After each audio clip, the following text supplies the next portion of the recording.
Começa agora Cinema na Varanda, com Chico Firman, Michel Simões e Thiago Faria. Varandeiras e varandeiros, está começando mais Cinema na Varanda, eu sou o Michel Simões. Episódio de hoje, meu 197. Bacurau, se voltou, tem que ser com spoiler. Se o Thiago Faria voltou, tem que ser com spoiler, Thiago Faria. Aê, estamos de volta com spoilers, né? Porque eu vou falar só sobre Bacurau, tem que revelar tudo e tudo. Tudo sem censura, todos os segredos, tudo que vocês querem ouvir. Exatamente. Chico Firman. Agora estamos aqui, os três reunidos depois de muito tempo, né? Pois é, hoje a equipe titular do trio aqui está de volta, mas a Cris, infelizmente, não participará da nossa gravação de hoje. Prepara para falar de Bacurau, Chico? Mas a Cris está sempre nos nossos corações. Com certeza, com certeza. Até porque ela edita o programa, então ela pode tirar... Todas as bobagens que nós vamos falar daqui a pouco. Ela pode cortar, pode acrescentar, ela muda o sentido das frases, enfim, ela está presente. Faz isso toda semana. Todo mundo sabe que ela é a chefe, no final das contas. Exatamente, quem manda é ela. Vamos falar hoje de Bacurau e vamos falar com spoilers, já porque já foi um pouco mais de um mês que o filme está em cartaz e está... discussão em todos os pontos de ônibus, todos os Ubers, táxis, trabalho, tá todo mundo falando de Bacurau, então acho que a gente pode voltar a falar de Bacurau, e até porque o Thiago não estava no episódio de Bacurau, então é uma oportunidade dos varandeiros saberem a opinião do Thiago e a gente... E os varandeiros estão doidos pra saber várias opiniões da gente. Tem umas coisas lá tem umas que eu não perguntas vou saber cabulosas falar. que eu não sei nem responder, mas vamos levantar todas as perguntas. Mandar os inbox pro Kleber Mendonça pra ver se ele responde pra gente tentar... Vamos ver se a gente arruma essas explicações, né? O pessoal vai a fundo, né? Virou a central telefônica de Bacurau, né? Pergunte sobre Bacurau que a gente responde, é isso. Vamos descobrir o que a gente consegue atender aos pedidos. Vamos também falar de Peter Lu, filme novo do Mike Leigh, e vamos falar um pouquinho sobre o Mike Leigh, que é um diretor muito importante que ainda não tínhamos... Nós comentamos sobre Mais um Ano aqui? Acho que não chegou a comentar, não, né? Acho que Mais um Ano ele... Foi um pouquinho antes da gente começar, né? Foi, acho que sim. E o Sr. Turner não chegou a estrear, isso aí nem né? chegou a estrear. Então vamos falar um pouquinho de Mike Leigh, do filme novo. Então vai ser isso. Mas antes de tudo isso, Thiago, o Chico já começou a corrida do Oscar, né? E ele precisa deixar os nossos ouvintes atualizados do que tá rolando. Eu não, o Oscar já começou a corrida dele mesmo. É que você... É que dá o start pro Oscar começar. Eu que dou o start, então tá certo. A gente tem começado a falar, né, fazer algumas especulações nas últimas semanas dos filmes que estão mais cotados, que podem entrar nas listas aí.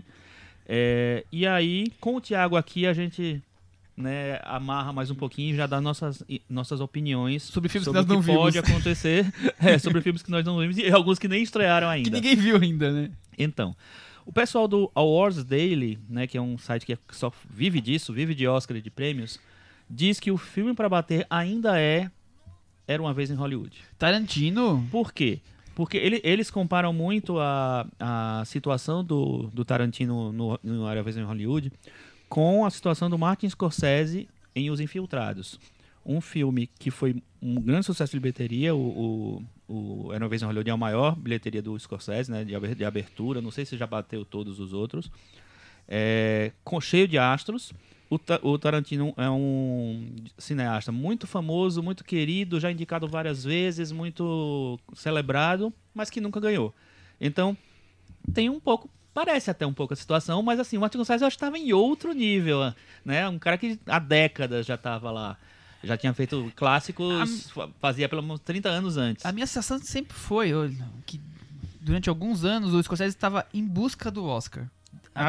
Até que meio que desesperadamente. Eu não vejo isso no Tarantino. Por isso que eu não... Não, também não. Mas é uma opinião minha, comparando que o Scorsese estava com o Aviador, alguns filmes ali que ele estava querendo fazer o filme para ganhar o Oscar, enquanto que o Tarantino está fazendo o cinema dele, continua fazendo o cinema dele, né? E talvez o Oscar possa abraçar o cinema dele, diferente do Scorsese que estava querendo abraçar o Oscar. Eu acho diferente. Acho que você tem razão.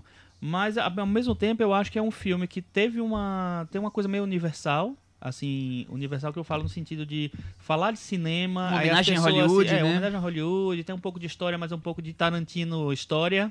Então, eu não sei, eu acho que ele vai por vários pontos.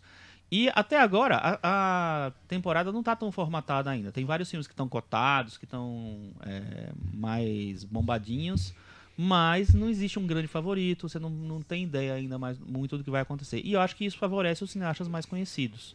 Então, acho que pode ter uma chance do Tarantino chegar como um frontrunner aí. Olha, Chico, eu fiquei emocionado com essa conclusão a que você chegou, porque eu não estava prevendo Tarantino como frontrunner, e eu sei que quando o Chico traz essas análises, geralmente a coisa acontece. Tá embasada, não, né? Vem embasado, então eu fiquei muito feliz, eu acho que é isso aí. Não sei se é um filme tão palatável pra academia, porque o desfecho amarra de uma maneira quase feel good ali, ele dá uma esperança pra humanidade e tudo mais. Mas até chegar lá, é um filme que tem dividido o público. Muita gente acha que ele é solto demais, que ele é tarantinesco demais, que tem muita gordurinha ali. Então não sei se os votantes lá da academia têm esse entusiasmo que os cinéfilos têm em relação a Era Uma Vez em Hollywood. Mas fiquei muito feliz em saber, tô torcendo já pro Tarantino. Mas você não soube. Vamos, Tarantino. Você pegou só uma coisa. Enfim, a Netflix tem 3 filmes fortes esse ano. O primeiro filme, ele não estreou ainda, mas ele já é forte naturalmente. Nenhum estreou, né? Martin Scorsese. Sim. Né, que é o The Irishman, o irlandês. Ele até ele diminuiu um pouco a posição dele nos rankings, porque os filmes foram estreando, sendo vistos, e aí o que estava mais cotado lá desceu um pouco para poder... porque os outros surgiram, né? Então não foi um movimento natural. Mas eu acho assim, é um filme grande, pelo que eu vi, tem uma grande transformação de rejuvenescimento do Robert De Niro. É a volta do Tarantino com o Robert De Niro depois de... acho que... Do Scorsese. Do Scorsese, desculpa, com o Robert De Niro. Desde Cassino, então faz, sei lá, 95? 23 anos. Por aí, né? 23, 24. Então, 23 anos que eles não trabalham juntos. E é a grande parceria, né, do Scorsese e do De Niro. Então, o filme tem o Al Pacino, tem o Joe Pesci de novo. É uma história de máfia, é uma história real. Tem um filme que promete ser muito grande.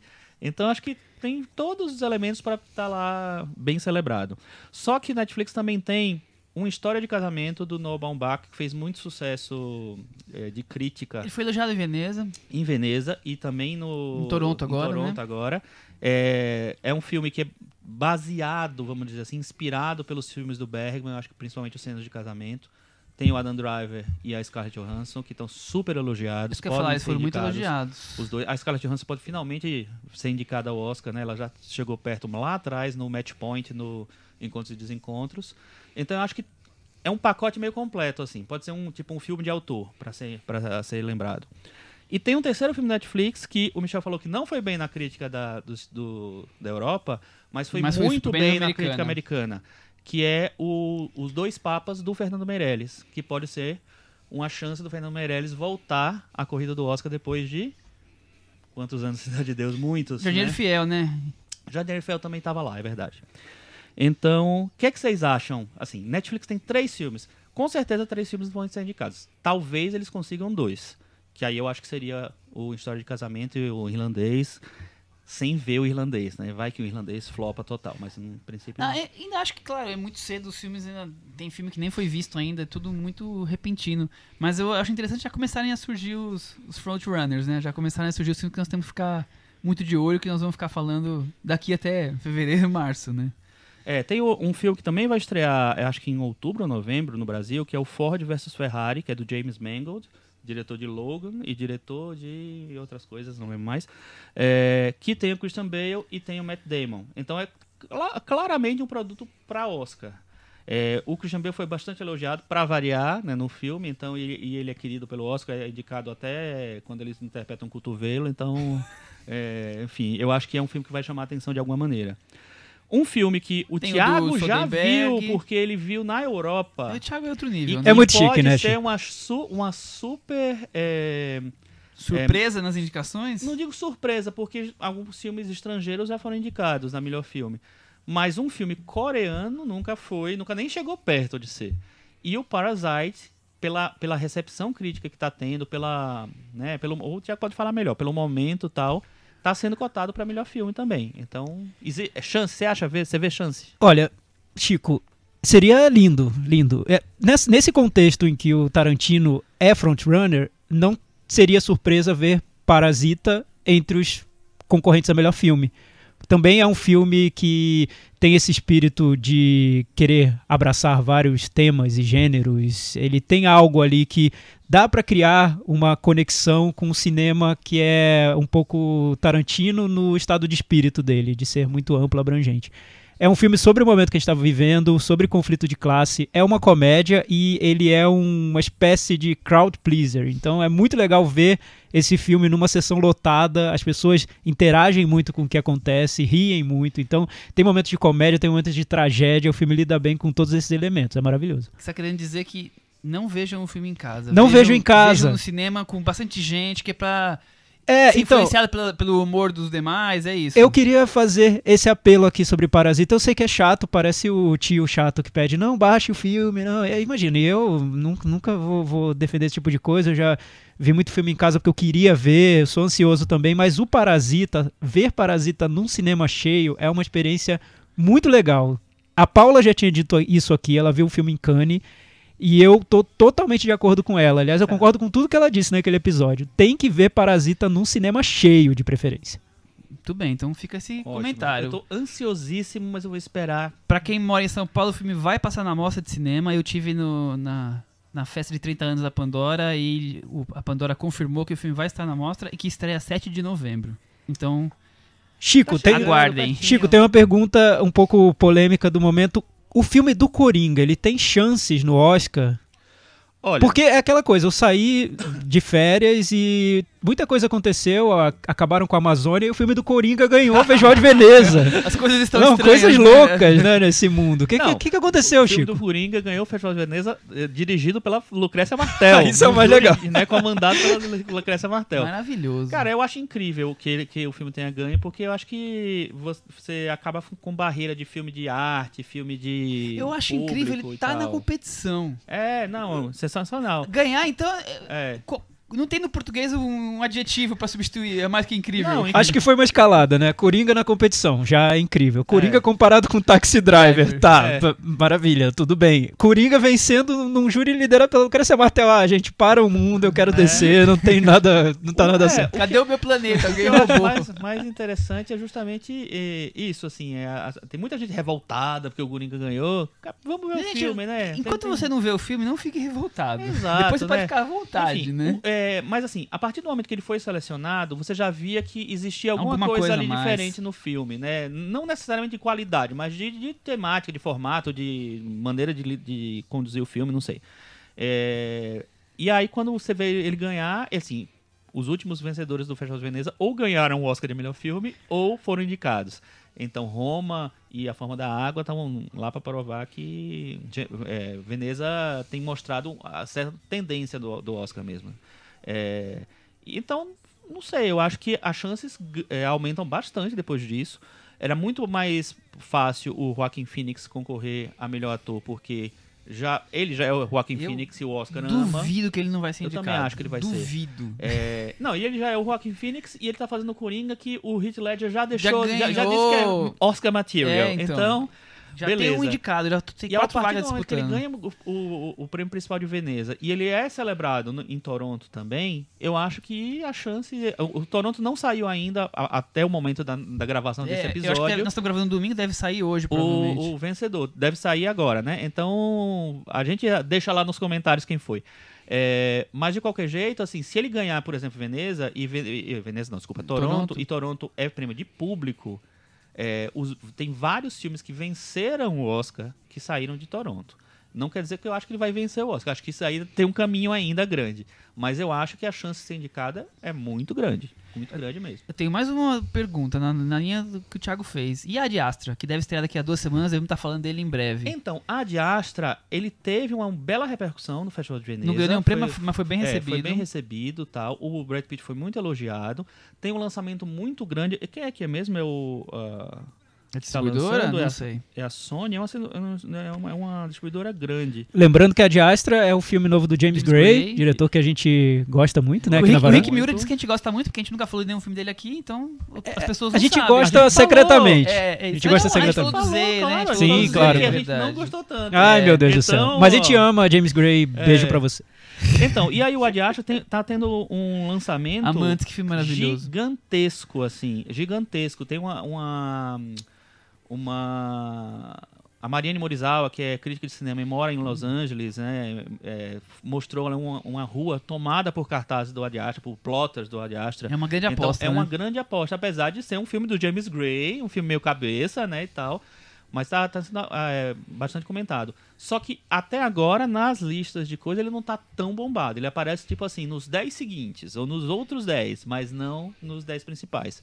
Mas dependendo da repercussão do filme, eu acho que pode crescer, assim. Entendi, se ele mas tiver realmente um lançamento nesse muito primeiro grande, momento ele não tá pra ganhar o Oscar, ele tá ali pra ser indicado pra talvez ser indicado. em algumas Filme que eu acho que é da categorias. Fox, eu falei que era da Sony, mas é da Fox. Um filme que eu acho que tem chance de aparecer lá, que inclusive não estão dando tanta bola ainda, mas eu acho que tipo, é uma fórmula muito pra Oscar, que é o A Beautiful Day in the Neighborhood, que é a versão ficção do Tom Mr. Hanks, Rogers. Né? É um encontro lá do cara que vai... O repórter que vai entrevistar o Mr. Rogers, que já... Né, Você comentou rapidamente na semana passada. O apresentador americano da criançada e tal. E tem essa vida transformada por esse encontro e tal. O Tom Hanks dizem que tá incrível. Eu, assim, quando eu vi Tom Hanks e Mr. Rogers... Assim, tudo a ver. Tudo a ver. Então eu acho que esse filme tem chance de crescer. Outro filme que eu acho que a gente não sabe ainda direito é o Little Woman, né, Adoráveis Mulheres, nova versão da Greta Gerwig. Ela tá muito em alta desde o Lady Bird, então a chance de ter bombado. Tá de novo com a Saoirse Ronan e o Timothée Chalamet, então não sei, eu acho que tem uma chance de bom espaço pra aparecer. Só que tá demorando pra aparecer, então pode ser que ele chegue meio atrasado e isso às vezes prejudica, né? O outro filme que tá para estrear ainda, que ninguém viu, é o 1917, do Sam Mendes, que fala da Primeira Guerra. A gente sabe que o Oscar adora a guerra, e o Sam Mendes já ganhou Oscar, já concorreu e tal. Eu acho que a chance dele aparecer aí também existe. Tem o Jojo Rabbit, né, que é o filme do Taika Waititi, que é tipo uma fantasia. Durante a Segunda Guerra, o menino tem a fantasia, um amigo imaginário dele é o Hitler. Ah, que bom. E aí o Hitler é feito pelo próprio Taika Waititi e ele é, assim, uma coisa totalmente cômica, enfim. Eu não sei como isso fica de gosto, mas não vi ninguém detonando. Então eu acho que tá na jogada lá. Tem um filme pequeno chamado Waves, do Trey Edward Schultz, que é o diretor daquele filme Krishna, eu acho. Sim, sim. E tem um outro filme, aquele filme de terror, It Comes at Night. Isso, It Comes at Night. Eu esqueci o nome em português, esqueci. mas é um filme de terror bem estiloso e tudo mais. E ele é um filme sobre dois casais que tem relacionamento de dois casais, então foi muito elogiado, o elenco foi muito elogiado também, mas não tem nenhuma estrela, tal, pode ser tipo uma aposta independente. O filme do Terrence Malick não foi o Cair da Noite, bem, né, o filme? Ao Cair da Noite, isso. O Terrence Malick não foi tão bem assim em Cannes, né? Em Cannes, mas é filme de Segunda Guerra e tem gente que aposta que ele pode ser ele pode surgir Dizem com que é um algumas filme indicações. mais tranquilo, vamos dizer assim. É mais menos experimental, né, do do que os os últimos outros. dele que não deram tão certo, né? Enfim, não sei. Vocês gostam, né? Acho que não, né? A Chico, gente já falou já um pouco. uma perguntinha aqui. Brasil. Brasil tá nessa fila do pão ou não? Vamos ver. Assim, A Vida Invisível passou em Toronto, foi elogiado, ele já vinha com bastante elogio de Cannes, ganhou prêmio em Cannes. E como ganhou prêmio importante, e é um filme, mas tem um formato, eu já vi, né, o filme, mas não vou dizer convencional, porque ele não é tão convencional assim, mas é um filme mais dramaticamente mais tradicional. Eu acho que, e ele vai ser lançado pela Amazon, eu acho que ele pode ter uma chance mesmo de se tiver repercussão grande, assim. Em Toronto ele agradou, mas eu não vi tantas coisas. Eu até vi algumas críticas negativas ao filme, de falta de emoção, porque é um filme que ele tenta não cair, é a história de duas irmãs separadas. Então ele tenta não cair em clichês e ele tenta construir um pouco mais, um pouco melhor essa distância entre as irmãs. Então podia ser muito, sei lá, crowd pleaser, ele não é tão assim. Mas assim, eu acho que ele tem chance sim, porque ele é um filme muito bonito, muito bem amarrado, muito bem contado, narrado. Pra mim é o melhor filme do Karim Ainuz desde, sei lá, O Céu de Sueli, eu acho. Nem conto Viajo Porque Preciso, porque é diferente. É uma proposta diferente, né? Mas filme narrativo, tradicional, eu acho que de longe ele é o melhor filme desde o Céu de Sueli. Mas aí a gente tem que ver como é que vai ser o lançamento, né? Porque assim, tem muitos filmes estrangeiros esse ano que estão muito bem cotados. O Parasite a gente já falou, o Dor e Glória também tá muito eu acho quase certo. Eu acho que tá bem difícil esse ano. Então... Mas a Amazon, pelo que estão falando, a Amazon vai investir no filme para os Estados Unidos. Exatamente.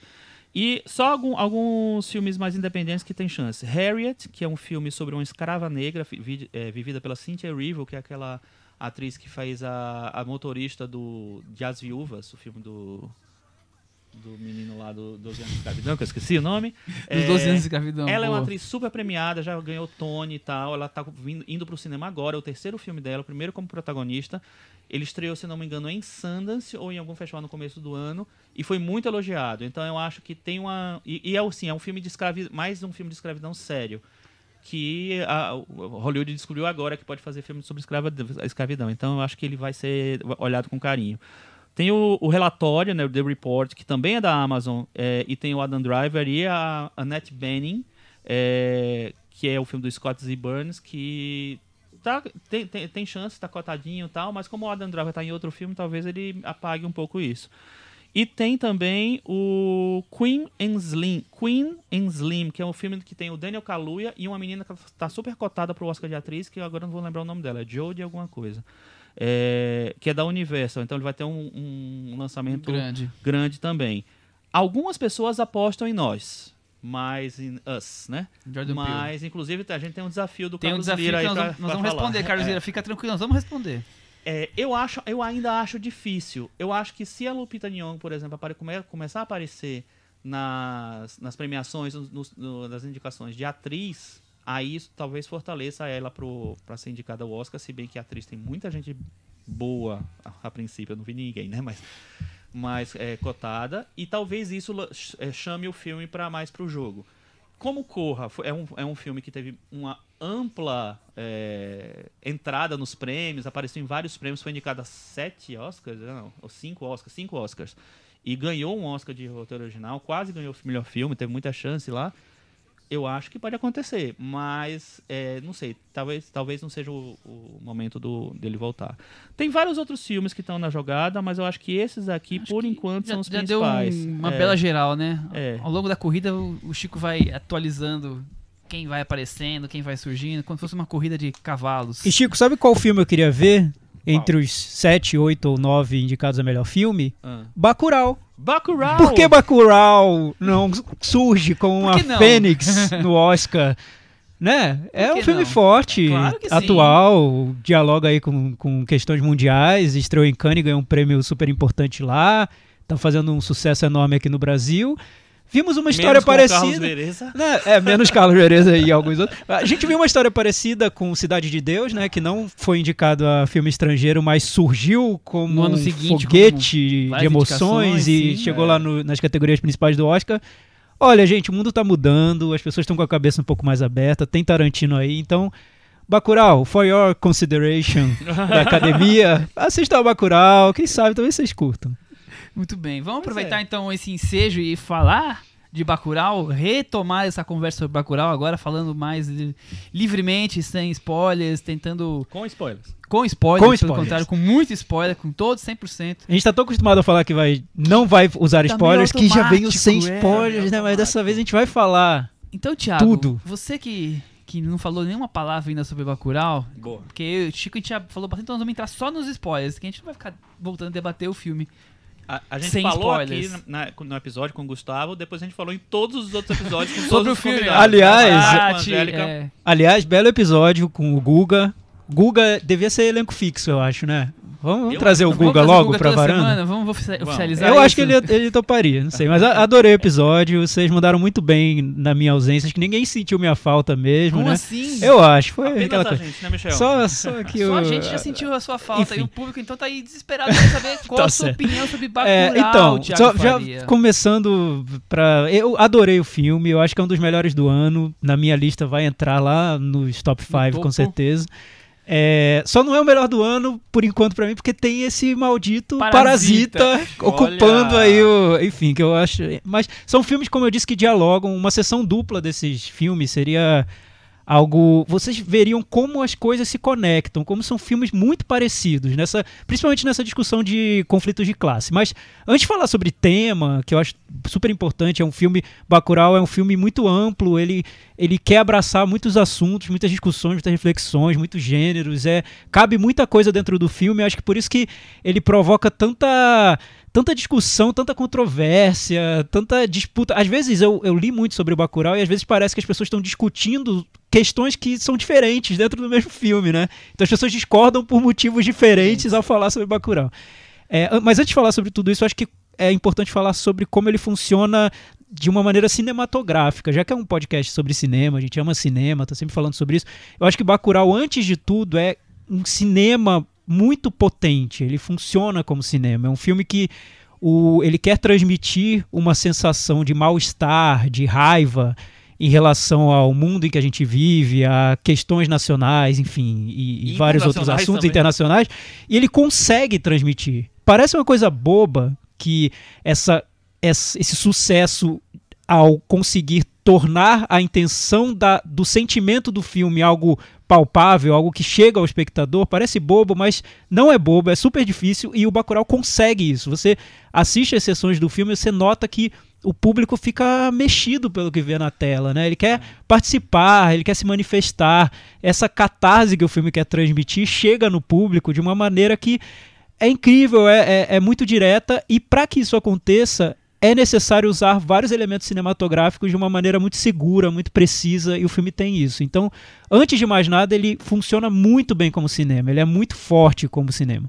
Eu concordo totalmente, a gente comentou isso aqui da outra vez, que assim, talvez ele não seja o melhor filme do Kleber Mendonça, mas ele é o filme narrativamente mais bem resolvido do Kleber Mendonça, porque eu acho que ele se aproxima mais de um cinema mais popular, popular no bom sentido, assim, um cinema que tem o público também como um objetivo, e ele é um filme que ele, acho que ele captura um mal-estar mesmo de agora, não só do Brasil principalmente, né, porque eu acho que ele fala diretamente, mas do mundo, né, de como o mundo tá sendo visto pelas pessoas, por todo mundo. E eu acho impressionante como ele consegue incomodar. Ele me incomodou de várias maneiras. Ele, socos no estômago, na, né? Na duração do filme, ele me incomodou, às vezes positivamente, às vezes negativamente. Eu saí da sessão com aquela... Sabe quando você sai com a cabeça cheia de ideias mesmo, querendo compartilhar com outras pessoas e querendo discutir o filme. Então eu acho que eu passei mais tempo lendo sobre o filme do que se eu tivesse visto 5 sessões do Bacurau. Ele instiga muito o público. O Kleber, a gente já tinha falado sobre isso aqui no podcast, o Kleber, ele faz um cinema que está sempre se comunicando com quem vê de uma maneira provocativa mesmo. Parece que ele quer começar uma discussão, ele não quer encerrar a conversa, ele quer provocar, quer perturbar mesmo. E o Bacurau, para mim, em vários momentos do filme, eu me peguei incomodado com o que estava na tela, com o que a tela reflete do país onde a gente está vivendo, das questões mundiais do momento e também do próprio cinema, como ele usa elementos de vários movimentos brasileiros do passado, como ele atualiza isso e dialoga com isso. Eu acho que é um filme que ele é muito vivo, né? Você sai da sessão querendo... Ele continua existindo na sua vida.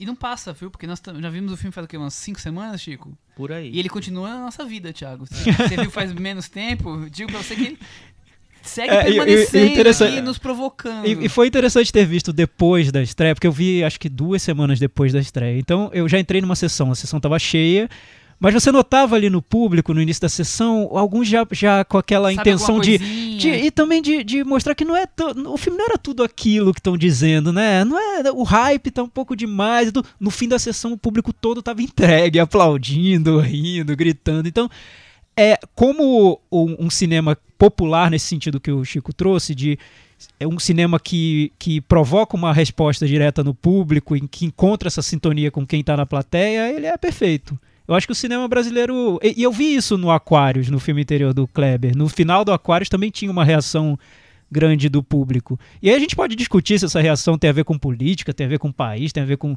Mas é uma reação que o filme provoca. A gente vê vários filmes que querem transmitir esse tipo de sensação, que querem instigar, provocar, incomodar, que não conseguem.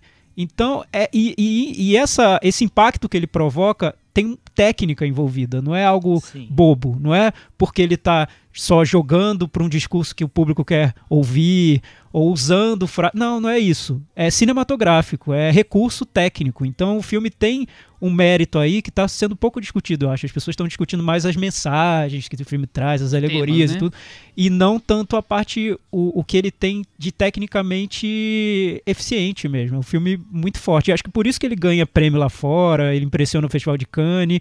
Imagina, realmente vocês acham que ele ganharia o prêmio de júri no Festival de Cannes por causa da situação política atual do governo Bolsonaro? Não, ele ganha porque é um filme muito forte, cinematograficamente falando. Só o Carlos Vereza acha que sim. Ele consegue ser universal, né? Por mais que os países não tenham uma realidade como uma cidade tipo Bacurau, mas eu o acho tema que... consegue se multiplicar de maneira universal. E acho que esse é o universal no segredo. tema e universal no cinema. No cinema, Porque o que eu falava sobre a semelhança que eu vi com Parasita é que você nota que existe uma tendência hoje no cinema mundial, não só de filmes que tratam de temas sociais, mas que tratam de uma maneira muito vibrante, de uma maneira incisiva mesmo, que transmitem essa raiva, esse mal-estar, e fazem o espectador participar dessa sensação. O Parasita e o Bacurau são irmãos nesse sentido. Uhum.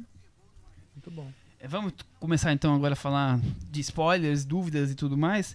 Primeira coisa que muita gente pergunta e fica até em dúvida, talvez algum detalhe tenha escapado, por que tanta gente fala que o filme é futurista, mas ocorre, sei lá, amanhã, depois de amanhã?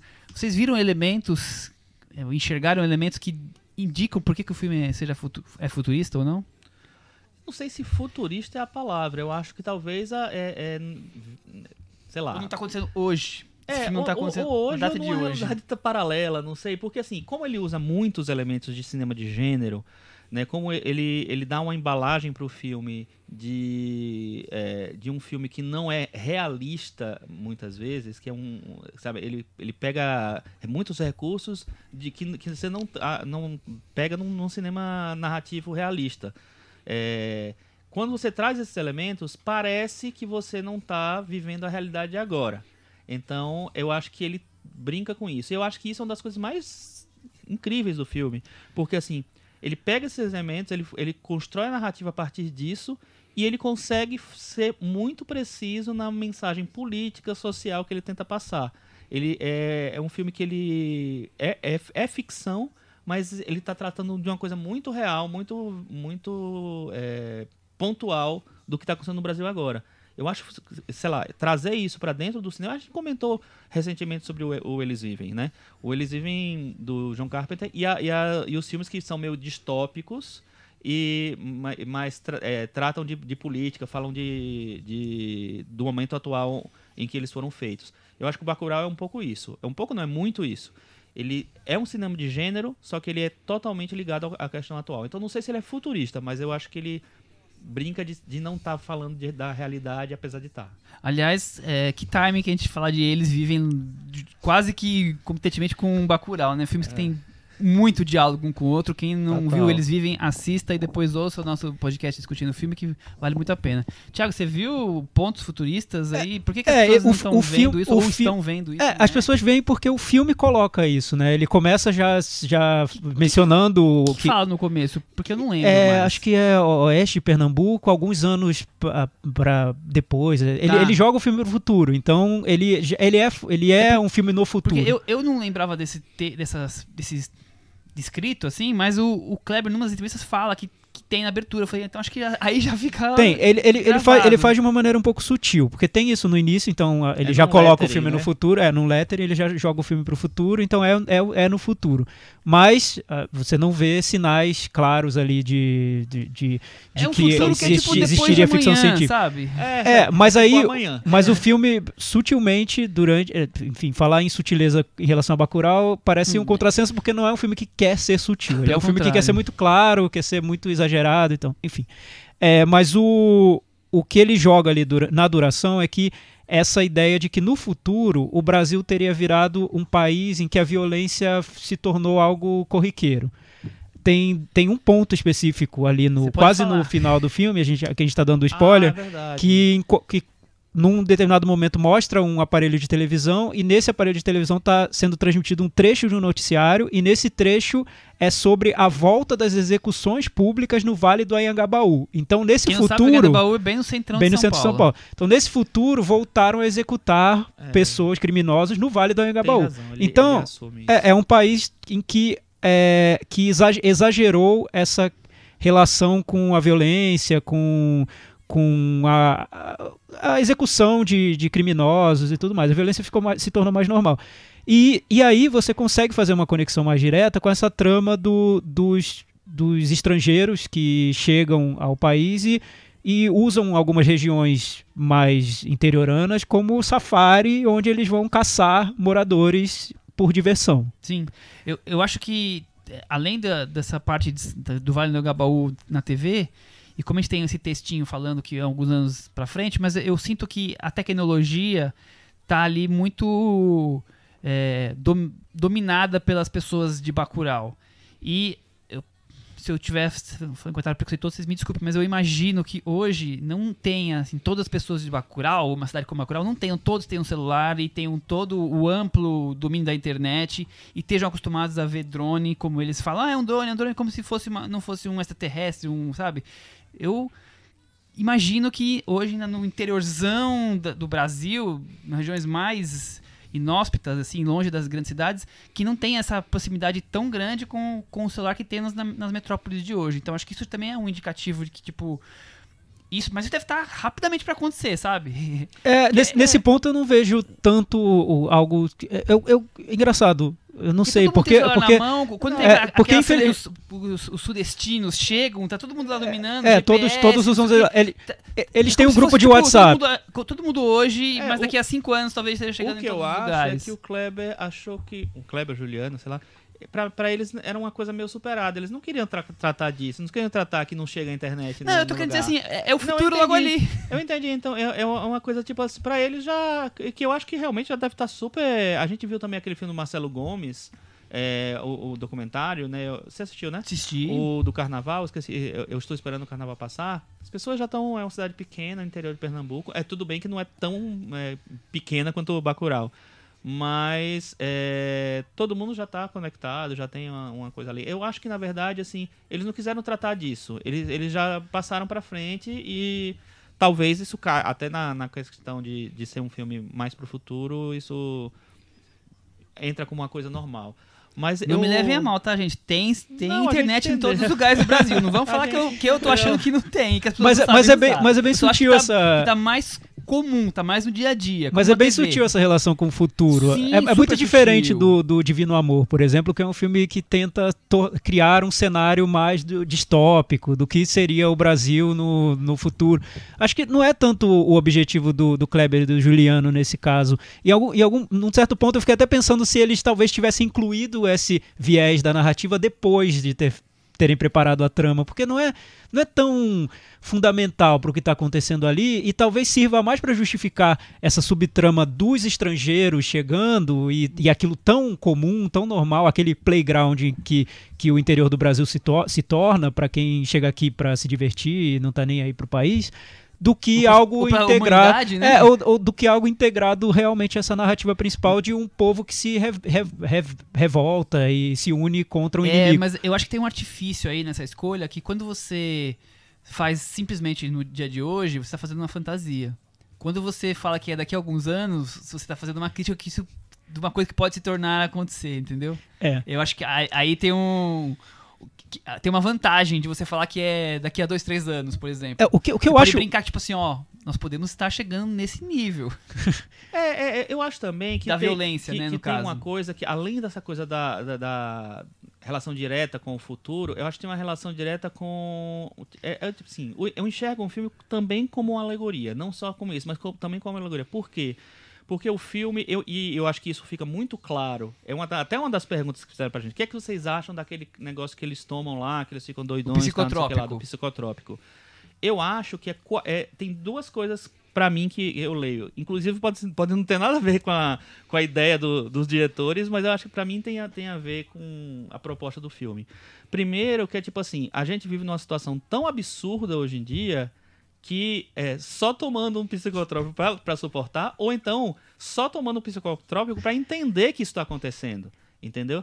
É uma leitura que eu faço. E a segunda é de mostrar que é uma realidade muito muito atordoada, muito fora da casinha, muito, sei lá, distópica, louca. Então, assim, aquela coisa pode estar acontecendo só naquele ambiente de alucinatório ali, entendeu? Posso trazer mais 2 leituras para o psicotrópico, já que perguntaram?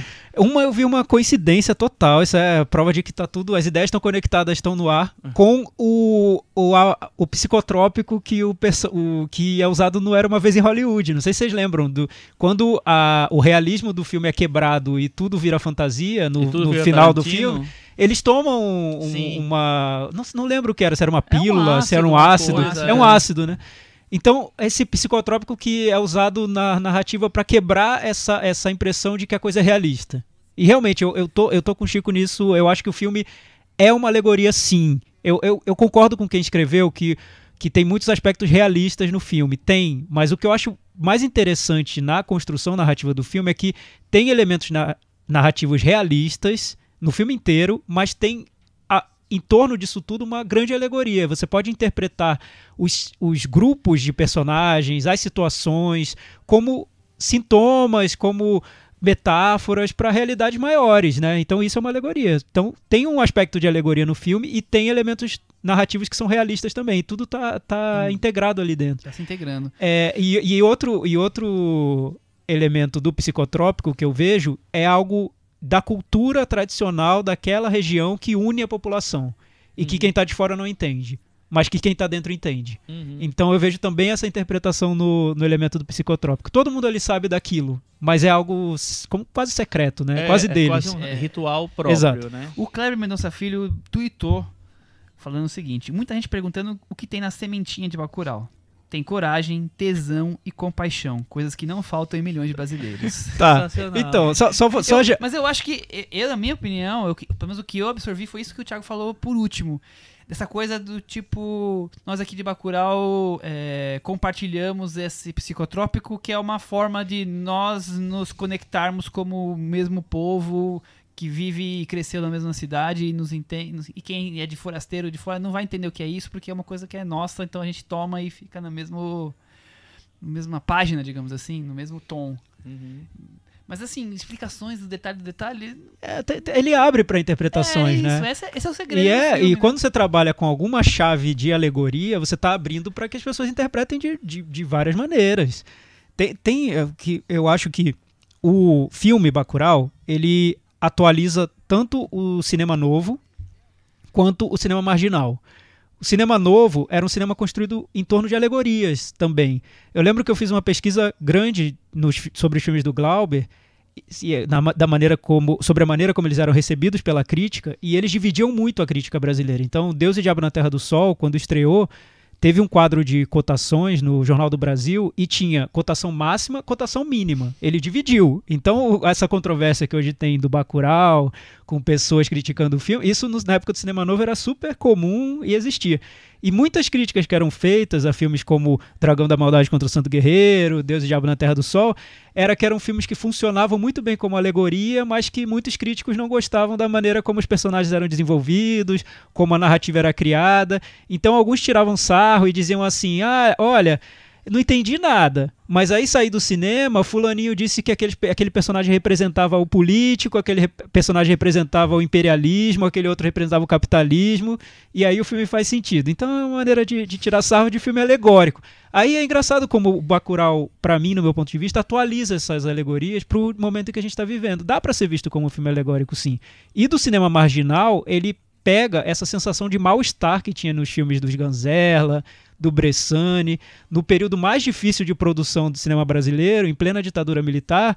Um filme como, por exemplo, Sem Essa Aranha, era um filme que transmitia o mal-estar do início ao fim. Você termina de ver, você quer morrer, você passa mal junto com os personagens. Então, eu acho que o Kleber, ele entende muito de história de cinema brasileiro, ele trabalhou por muito tempo como crítico, ele gosta muito de cinema brasileiro, e o Bacurau parece o lugar onde vários movimentos se encontram. Eu acho que, no fim das contas, estética do Bacurau seria algo próximo do que foi o tropicalismo, porque o tropicalismo era isso, abraçava tudo, então tudo cabia cinema novo, cabia filme americano, cabia rock, cabia samba, era essa geleia geral. Então o que eu acho que o Bacurau faz é atualizar esse estado de espírito, e acho que faz muito bem. Muito bem dito, né? Por isso que eu sou fã do Thiago. acho que acabou a conversa. Não, mas Bacurau, você tá falando sobre o psicotrópico, né? E antes de você partir para outra dúvida de ouvinte, eu queria conversar com vocês. O que é Bacurau? Como vocês veem Bacurau? É um lugar possível no dia de hoje? É uma idealização do Brasil? O que é Bacurau? Pra mim, assim, eu morei durante muito tempo no interior do Nordeste. Então, pra mim, eu vi um tipo de povoado de gente junta que eu acreditei totalmente, assim. Eu entendi tudo. Até quando eu escrevi sobre isso, eu falei assim, tudo parece de verdade, sabe?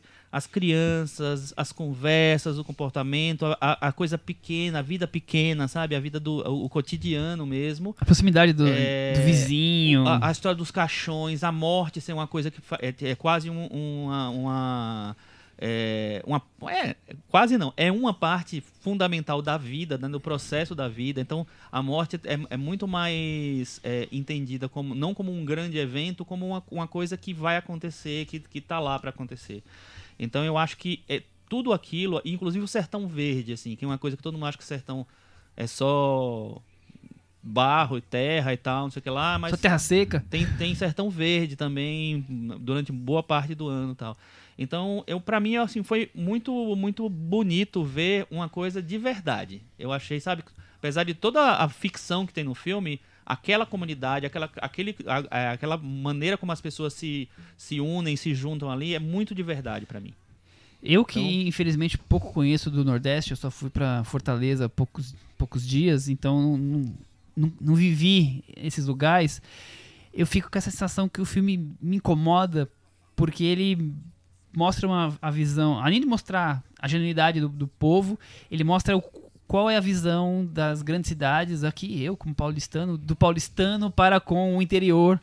E tá ali aqueles dois personagens sudestinos, como estão sendo chamados. Tomara que pegue esse termo, eu gostei do nordestino e sudestino, por que não, né? Por que não, né? Por que não? Mas já existe, na verdade, porque ninguém usa. Não tinha pego, eu acho que porque quem é do Sudeste acha que nem precisa de um termo, já é o principal. Centro do país, o centro do mundo, né? Só gira em torno da gente, né? Esse é o ponto. Então eu gostei muito de ver aqueles personagens e ver, assim, o quanto, mesmo se você quer não ser preconceituoso, mas você tem um pouco, porque você aprendeu de criança, não sei, tá enraizado em você, não vou nem dizer de achar inferior, mas achar que, não o povo, mas que a região é inferior, então aqui é tudo muito melhor, e você fica, ali, o filme ali te mostra a recepção ao contrário, e o quanto isso é chocante e provocativo. Então eu, que sempre tento me colocar na posição do outro, ficava ali na posição de Michel paulistano, chegando naquela cidade de moto e arrogante num restaurante, sabe? Eu comecei Parece que você não chegou na cidade pra matar ninguém. Né? Esse pequeno detalhe. Então, assim, sabe, eu tava me pondo no personagem que representam a minha população, né? Entendo totalmente. E como a gente, de forma geral, se relaciona para com cidades pequenas. E quem disse que é melhor ou que é pior? A vida lá é muito melhor em muitas coisas e muito pior em muitas coisas, quer dizer, e essa relação de como a coisa se constrói, como é visto, e pra mim o grande lance do filme é isso, é você mostrar sempre essa disputa entre o mais forte e o mais fraco, e isso ali vale como o Safari, como o Thiago falou, mas eu levantei, quando a gente discutiu aqui, 1000 hipóteses do primeiro mundo contra o terceiro mundo, do Sudeste rico contra o pobre do Nordeste. Tem um pôster do filme que eu achei incrível, que é deve ser um Bacurau, o pássaro olhando, quase que fisgando uma minhoca. É muito isso, é o mais forte comendo o mais fraco, né? Então, tem esse Safari, essa coisa desumana, essa coisa da violência, que, claro, os dois diretores estão querendo dialogar com esse princípio de violência desenfreada que temos no Brasil, mas temos em vários lugares do mundo, tá aí, Nova Zelândia sofreu com um atirador, outros países também tem essas coisas, então, assim, tá muito enraizado isso, por isso que é universal, e ao mesmo tempo essa coisa da disputa de classes, né? E do mais forte sempre passando como um trator em cima do mais fraco, a ponto de achar que pode simplesmente brincar de Safari. né? Com humanos que são tão humanos quanto os que estão carregando as armas. Sim, porque aí, Michel, eu acho que tem essa esfera do filme que traz essa alegoria, essas alegorias, que ele permite todas essas interpretações. Eu acho que tudo tá lá, assim. Você pode interpretar a população de Bacurau como um sinal de resistência. A população que resiste a um inimigo que quer destruí-la e que é muito forte. Enfim, dá pra interpretar o filme de uma maneira bem básica, né? Como quase uma fábula, né? Dá pra exibir no Iraque e eles vão entender perfeitamente sobre o que a gente tá falando. O Iraque vai entender perfeitamente. Dá pra exibir na França, eles vão entender. Porque são países que já tem um histórico de guerras, invasões, todo país tem. Mas eu achei muito bom como o efeito que isso provoca, essa história simples de um invasor forte em relação a uma população que parece ser mais fraca, mas quando se une e reage, a coisa toma uma dimensão diferente. Se reage com as armas que tem, né? Então, eu achei muito curioso o impacto dessa historinha simples, né? Direta, que já foi contada várias vezes, né? E já existiu, ou ocorreu várias vezes, por exemplo, na Guerra do Vietnã, ocorreu. O impacto disso no Brasil. Como as pessoas reagem de maneiras, às vezes, com um incômodo, como se o filme não pudesse usar recursos por exemplo, de reação violenta em relação à ameaça que chega a Bacurau, que o filme é violento demais, que o filme está usando a mesma arma violenta que hoje é pregada por quem defende o governo Bolsonaro, enfim. Ele provocou um incômodo tão grande que eu acho que o incômodo em si mostra muito sobre como o brasileiro vê essa questão da resistência, Total. Que é um país que não está acostumado a resistir, a brigar. Talvez seja isso. Talvez esse incômodo venha daí. Vem daí, né? Eu queria falar mais duas coisinhas. Mas peraí, primeiro porque eu sou fã por isso que eu sou fã dos dois. Primeiro porque, assim, concordo totalmente com você. Acho incrível essa coisa de você mostrar, assim, como o filme mexeu com você pessoalmente, nesse sentido de mostrar o quanto a gente pode ter pré-julgamento, sabe? Em relação às coisas. Eu acho incrível quando um filme faz isso, ainda mais no modelo como um filme como o Bacurau. Porque primeiro que ele trata de muitos temas, são muitos temas. Tem um tema principal, vamos dizer, mas tem muitos temas pequenos. E esse é um deles, eu acho. Tipo assim, olha só como a gente pensa de uma maneira estúpida, sabe? Então, eu acho fantástico quando o filme mexe e faz, você questiona você mesmo, o jeito que você aprendeu as coisas. Que a gente fica lá pagando, né, nós somos os democratas, nós somos os que não tem preconceito. Puro, bonzinho. De vez em quando vem um filme dar uma porrada na gente, assim, e chama a gente pra realidade. Eu acho que esse filme faz isso, assim, eu acho demais mesmo. E outra coisa é fazer isso num filme que é cheio de, sei lá, de veredas narrativas, vamos dizer. É um filme que tem tanta coisa, tantos elementos lá que são colocados para construir a narrativa, que tipo assim, você ainda tem espaço para tratar disso. Eu acho genial. Muito bom. Porque eu acho que é do estilo do Kleber, e o Juliano faz isso junto com ele agora, que é abrir o filme, né? Os filmes dele são abrangentes, né? Ele poderia ter narrado essa trama em 1h30, mas aí ele abre para 2 horas e pouquinho e vai incluindo discussões, personagens, temas, provocações, até que fica a sensação de ter visto 3 filmes e você sai da sessão querendo discutir vários temas. O que mais me incomodou de verdade nesse filme, o momento que eu fiquei que imagina. Me incomodou o Thiago Pessoa. Me incomodou. Esse incômodo que você sentiu de ter uma visão de alguém que nasceu no Sudeste, que queira ou não queira, tem esses preconceitos, porque, né, é natural da nossa cultura. Aprende, cresce com isso. Foi esse ponto de mostrar o apagamento de uma cultura dentro do Brasil. Que é a cultura existe, a população está lá, eles têm tradições, mas o brasileiro não se importa com o apagamento de uma cultura. Ele não reage, não se manifesta, não quer saber. E o estrangeiro está menos se importando ainda com isso. Porque pra quem tá fora, pra quem tá na Europa, pra quem tá nos Estados Unidos, o que é o Brasil? Não é um playground também? Tudo não é possível aqui? Tanto faz. O que tudo acontece? floresta, né? Faça um safari na África, então, não faça um safari no Brasil. Isso me incomodou tanto, porque eu acho que isso não é futuro, é a nossa vida. É o que é ontem, é sempre, é o que aconteceu com os índios. É o futuro do presente.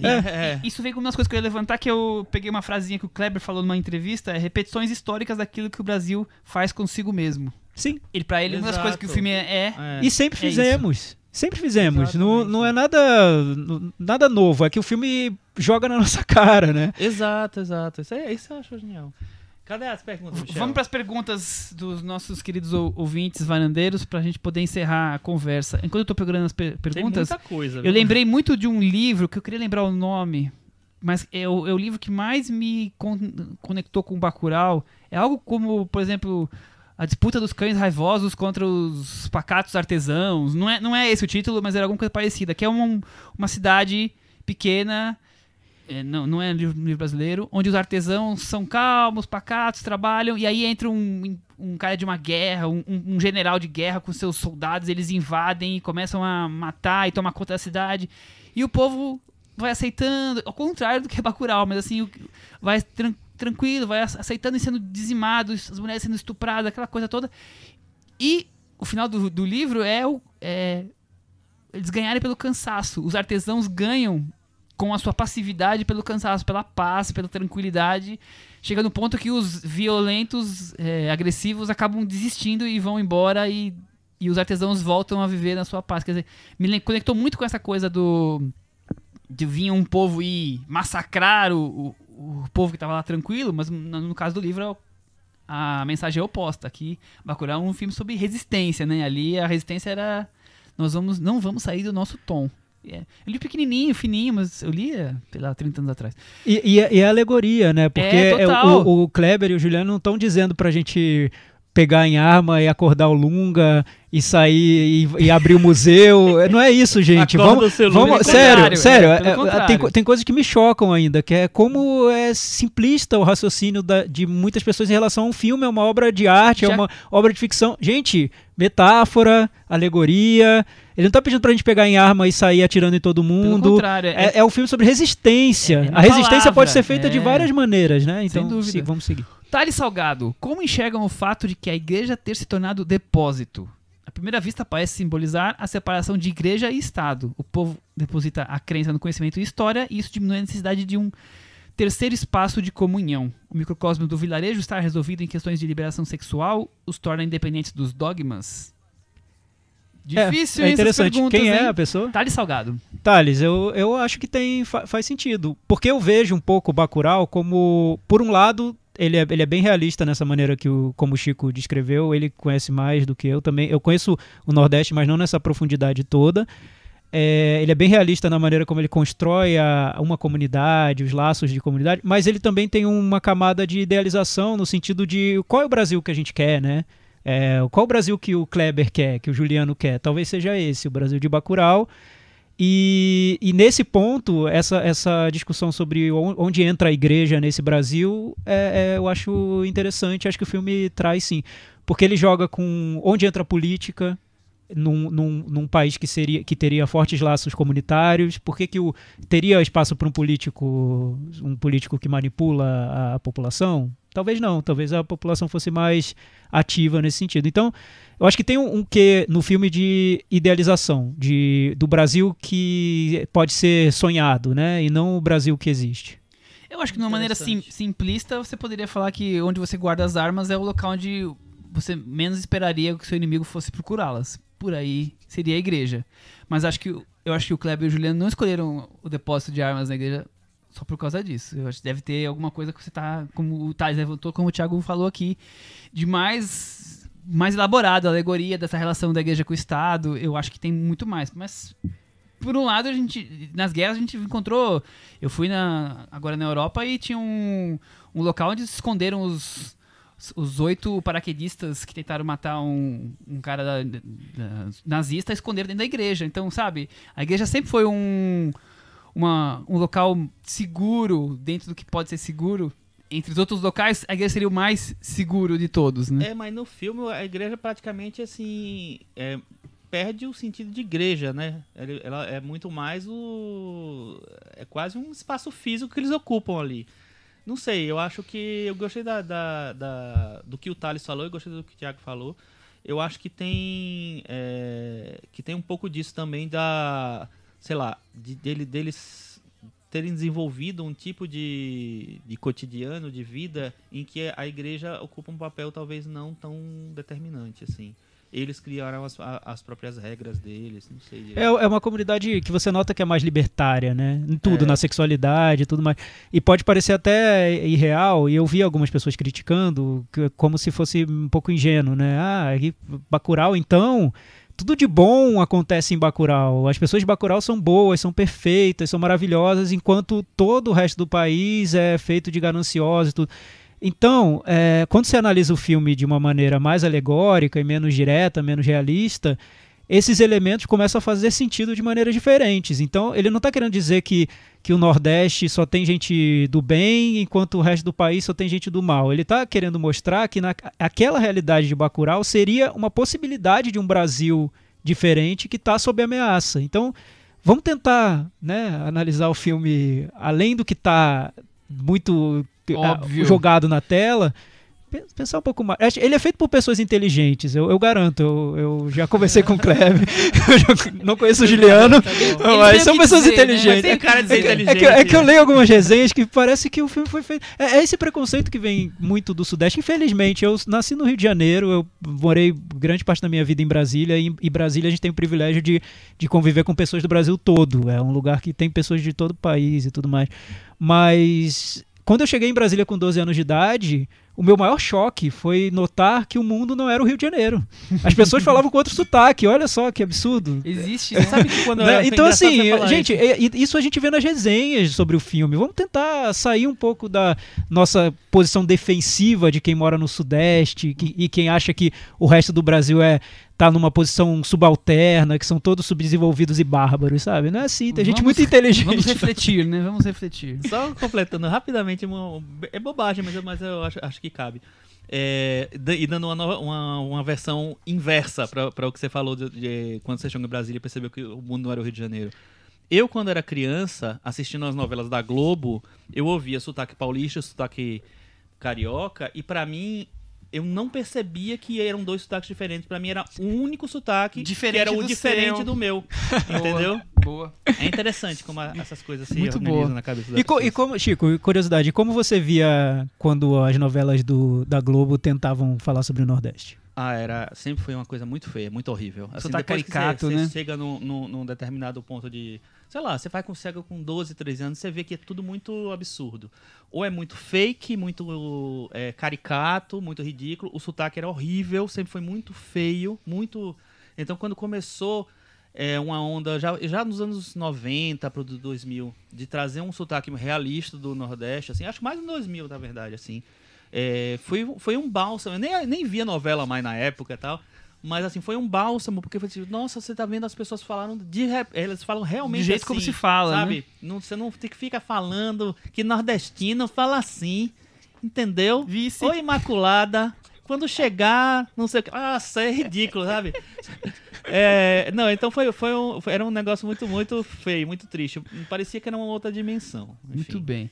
Diego Rodrigues conseguiu levantar uma pergunta que teve várias respostas, então quem quiser ver todas as respostas lá no nosso Facebook, Cinema na Varanda no Facebook, ele disse o seguinte: como vocês interpretam o ato final do personagem do Udo Kier? É do Kier que fala? Udo Kier, chama Udo Kier. Que é o matador americano. Americano não, ele é alemão, mas já viveu muito tempo nos Estados Unidos, né? É isso. De resolver o Udo Kier mesmo. É o Udo Kier. De resolver assassinar os seus próprios companheiros de equipe e depois a decisão de cometer suicídio, que, claro, não se concretiza. O que vocês acharam do personagem dele, que no meio do safari ele acaba invertendo os polos e começa a finalizar com os que estavam junto dele, né? Então, na verdade, pra ser bem sincero, sem querer desmerecer a pergunta do Diego, assim, eu nem me interessei muito pelo personagem do Kier, porque eu acho que pra mim o contexto era muito maior, era outro. Eu acho ótimo ele tá no filme, eu acho ele incrível, teve em todos os tipos de filme do mundo ele já fez, em todas as épocas e tal.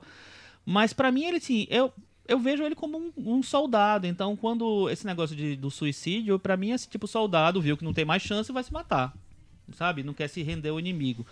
E a coisa dele atirar nos caras que estão entregando o caixão é tipo assim, é um cara que não tá nem aí pra vida daquelas pessoas. É tipo um americano chegando no Vietnã. Sabe, o Vietcong, foda-se, vai lá, eu vou dar um tiro nele. Quando ele tenta atirar nos caras que estão na excursão que ele tá organizando, ele tá capitaneando, não ficou muito claro pra mim tanto, mas também não sei. Eu acho que ele tá nem aí pra vida humana mesmo e foda-se. Eu achei meio também essa escalada da loucura do personagem, que a gente vê em filmes de guerra. É por aí. Que quando o personagem vai enlouquecendo até perder toda a noção de realidade, o mal solto no mundo. Enfim, eu vi um pouco isso também. Porque eles não são amigos. Então ele tá ali pra matar pessoas e ter o prazer de matar pessoas. Pra ele deixar de atirar nos locais e atirar nos gringos que tão gringos quanto ele, não consigo ver muita distância. Então eu acho que é muito assim, vou atirar nesses... Já que tá todo mundo matando eles, eu vou matar também os que vieram junto comigo e dane-se. Eu tô aqui pelo prazer sádico de matar, de atirar como se estivesse atirando num animal na África, que também é outro absurdo, né? Sim. É outro paralelo super interessante. Porque imagina a gente fala de safari, e tudo bem um safari na África pra matar animal, não é tudo bem. Então, eu acho que aí é a riqueza do filme na possibilidade de interpretações que ele traz. Eu imagino um ativista ambiental assistindo a esse filme e tirando uma outra conclusão, porque realmente ele cria uma conexão com o safari. Até na roupa que os personagens vestem, é a roupa de safari. Total, é. Então, é isso. Tem essa outra possibilidade. É o forte contra o fraco. E temos várias esferas em que tem essa luta entre forte e fraco. Eu acho que é literalmente um safari. Sim, é um safari. E é pra mostrar como é banal, como o americano tem essa coisa, o americano, ou sei lá, o cara que tá num... O poderoso que gosta da violência. O poderoso que tem o poder, que tem o dinheiro na mão, como ele enxerga todo o resto que não é ele como uma coisa a serviço dele. Então que ele pode explorar, matar, sabe, sei lá, fazer tudo, abusar de qualquer maneira, de várias maneiras. Eu acho que é muito essa coisa da relação do poder mesmo. E falando isso como cinema, né, na forma do filme, eu acho, e agora que a gente pode dar spoilers, eu achei muito legal como muito moderno até nesse trecho do filme, como ele vira uma espécie de game, né, como o Kleber e o Juliano, esse é o ponto. Eles usam a estética de um game pra mostrar como a violência se banaliza. Eu não esperava isso do filme, dentro daquela estética do vamos falar sobre o sertão, vamos falar sobre o interior, tá?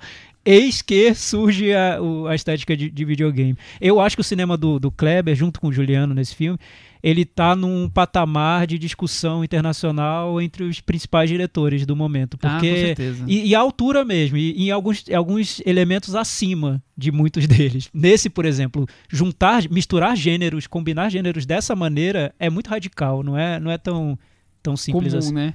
A conversa, volto a falar, vale muito a pena, que tem muita gente que discute com a pergunta do Diego, o Sandro Serpa, o Vinícius Veiga. Eu vi, Michel, que muitos também falaram sobre a questão do desfecho do filme. Antes de eu chegar do desfecho, só pro final, o Argemon, que já esteve aqui com a gente, ele entrevistou o Kleber e ele fala que, segundo a informação do Kleber, ele é um agente do caos, um gremlin, como o próprio Kleber chamou. O Antônio Neto pergunta se a chave do tudo é o museu. Vamos falar sobre o museu, então. Essa, pra mim, é a pergunta mais importante. E eu vi, Chico, aliás, eu na crítica que você escreveu sobre o filme, você abre por isso, pelo museu, né? É porque eu fiquei bem impressionado com isso, porque pra mim, assim, o filme todo ele já tinha me pegado de várias maneiras e por vários motivos. Então, a primeira vez que aparece o museu no filme, a partir de dentro do museu, que mostra uma panzinha que mostra as pequenas coisas, os recortes, os objetos, as fotos. Para mim, o Kleber e o Juliano, eu acho que eles resgatam uma relação que é muito delicada do nordestino com a violência e com a morte que está presente desde o começo do filme com os caixões. Primeiro, assim, eu não acho que tem uma celebração da violência e nem uma naturalização. Talvez uma naturalização, mas não no sentido de ficar se elogiando a violência, mas de como a violência foi sempre enxergada pelo nordestino, e aí eu acho que é muito claro quando ele mostra os cangaceiros, como um instrumento de revolta social. Porque os cangaceiros, eles não eram simplesmente, somos os bandidos, vamos roubar todo mundo. Era uma reação de um grupo de pessoas contra desemprego, miséria e fome. Então, eles pegaram as armas e foram atrás das pessoas para matar, para roubar, como reação ao que estava acontecendo. Uhum. Então, quando eu vi aquilo ali, eu disse assim, nossa, eles estão resgatando isso para falar sobre o que está acontecendo em Bacurau naquele momento. Isso. É um pouco do que o Thiago falou do cinema do Glauber Rocha, né? Sim. E aí ele resgata a história e o cinema histórico. Os filmes do Kleber, os longas principalmente, Som ao Redor e Aquários, eu interpreto como filmes em que ele vai escavando a narrativa até que no fim o grande plot twist geralmente é uma noção histórica relacionada àquela situação que estava na trama. Então o Som ao Redor é isso, ele mostra a vida de um condomínio, tá lá, você conhece os personagens, as relações entre eles, no final do filme você descobre um laço entre aquela trama e a história da região. Sim. Então ele quer sempre mostrar, ele quer sempre mostrar que existe um subterrâneo histórico que explica o que aconteceu e que dá um pouco o contexto daquela realidade, um contexto que é apagado pela nossa sociedade brasileira, que não gosta de lembrar de nada. Essa questão do apagamento acho que está muito forte nos filmes todos do Kleber. O Aquários é essa história de destruir a arquitetura local para ir modernizando. E essa modernidade que chega sem rédea e que esquece o passado. O passado não importa. Não importa você defender um patrimônio. O patrimônio que seja destruído para que a gente construa nossos prédios supermodernos. Esse é o Aquários. E o Bacurau, que eu acho que aí ele segue essa linha perfeitamente, por isso que eu acho que é um filme que faz muito sentido em relação aos outros filmes do Kleber, é que ele mostra toda essa trama de uma população reagindo a um ataque, resistindo e tudo mais, para no final fazer essa conexão com a história do cangaço e, por consequência, com a história dos filmes de cangaço, com o cinema. Eu acho incrível, porque o Brasil... são conexões que seriam tão simples, mas que no Brasil a gente não faz. Parece que é um país que está sempre querendo ser moderno às custas de apagar a própria história, né? E o cinema do Kleber não. O cinema do Kleber tem essa noção histórica muito forte. Não vou nem falar mais nada, porque vocês acham que falaram tudo que eu poderia falar, é isso. É o museu como a história. Eu fiquei a história, muito emocionado quando muito eu vi forte, isso, porque eu acho que, tipo assim, você não só fez uma trama ali, você fez uma trama que tem conexão com tudo, sabe? Com a história.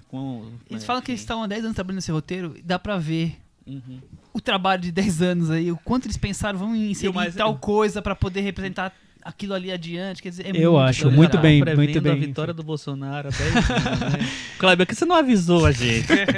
Mas é um filme que funciona pra era Bolsonaro como funcionaria pra era Temer também. Total. E pra tantos outros momentos da nossa história. E pra era Trump, e pra pro avanço de governos autoritários na Europa, enfim, o mundo que a gente tá vivendo. E a provocação do Carlos Lira a gente vai deixar por aí. Esse é o ponto pra gente finalizar. O Carlos Lira acho que criou uma empreitada na internet, porque ele foi atrás do crítico do Omelete, ele quer, porque quer saber, Chico Firman, nós versus Bacurau, quem é melhor? Olha, ele vai me odiar. Thiago, ele vai criar um vuduzinho, meu. Já não vai muito com a minha cara, mas... Como assim, cara? Carlos Lira, desencana dessa comparação, cara. Não tem nada a ver, são dois filmes muito bons. Eu também acho. E eu acho que até eles têm muito mais semelhanças do que essas diferenças que a gente quer forçar. Eu acho que tem muita semelhança. Até mesmo essa discussão sobre o que tem no subterrâneo, sobre um país que esconde a própria história, que não sabe lidar com traumas do passado. Tudo isso tem nos dois filmes. Construído, e os diretores constroem também usando alegorias, usando metáforas, de maneiras diferentes. O Carlos Lira diz que o nós ele funciona mais pontualmente para um momento histórico e que por isso seria menos eficiente que o Bacurau, porque o Bacurau é mais universal. Então, eu discordo um pouco. Eu acho que essa questão racial é tão enorme, tão universal hoje que o filme pode ser lido de várias maneiras. Eu não sei, eu não quero dizer qual é o melhor. Não, assim, eu acho que é legal, ele quer saber nossa opinião, é sempre interessante quando alguém quer saber nossa opinião sobre algum assunto, seja qual for, né? Mas eu acho que, tipo, ficar duelando dois filmes como se fosse um clássico, como se fosse um Fla-Flu, um Corinthians e Palmeiras, eu prefiro discutir os filmes, né? Do que simplesmente criar um duelo entre dois, ainda mais que estrearam em momentos diferentes. Não tava nem na mesma competição em Cannes, quer dizer... Não. Sim, eles têm pontos convergentes de temas e tudo mais. Eu adoro os dois. Eu acho que se eu tivesse que escolher, eu escolheria até o Nós do que o Bacurau, mas, sabe, porque sim, amanhã talvez eu fosse escolher o Bacurau do que o Nós, assim, são tão grandes filmes. Eu fiquei pensando realmente nessa discussão dele, assim, e se fosse outro filme mais diferente, talvez eu chegasse a uma conclusão mais fácil. Mas eu fiquei pensando, são dois filmes que são muito parecidos, né? Nessa coisa de usar o cinema de gênero para falar, para trazer a sua mensagem e tal. Eu acho que os filmes têm muitos laços em comum, não sei. Eu não consigo. Eu tô com o Thiago, não consigo explicar agora, não.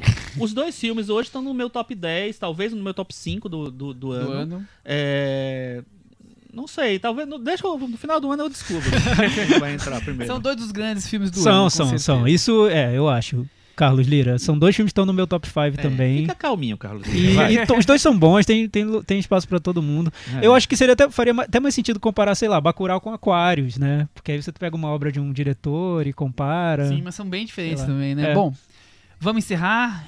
Acho que espero que tenhamos respondido todas as dúvidas dos nossos queridos ouvintes. Se não, vamos discutindo, vamos trazendo, vamos conversando aí nas redes sociais. Aproveitem as redes sociais para usar para isso, que foi super legal a conversa sobre Bacurau. A gente vai abrir o Disque Bacurau. O Chico vai ficar lá 24 horas no celular atendendo nossos ouvintes. Sensacional. Agora vamos... Vou fazer a voz da Sônia Braga. Vamos pra guerra? A gente não tava na guerra até agora, mas vamos pra guerra? Vamos falar de um filme sobre guerra? Peterloo, filme do Mike Leigh. Mike Leigh é um diretor britânico de 76 anos. Eu fui ler um pouco sobre ele e eu achei interessante que ele disse que quando ele mudou para Londres, que ele vem de uma cidade do interior da Inglaterra, o primeiro filme que ele viu no cinema de Londres foi Sombras, do Cassavetes. E dali ele se apaixonou pela questão da improvisação. E é um dos temas mais fortes do cinema do Mike Leigh. Quem gosta, acompanha, tem até cursos sobre...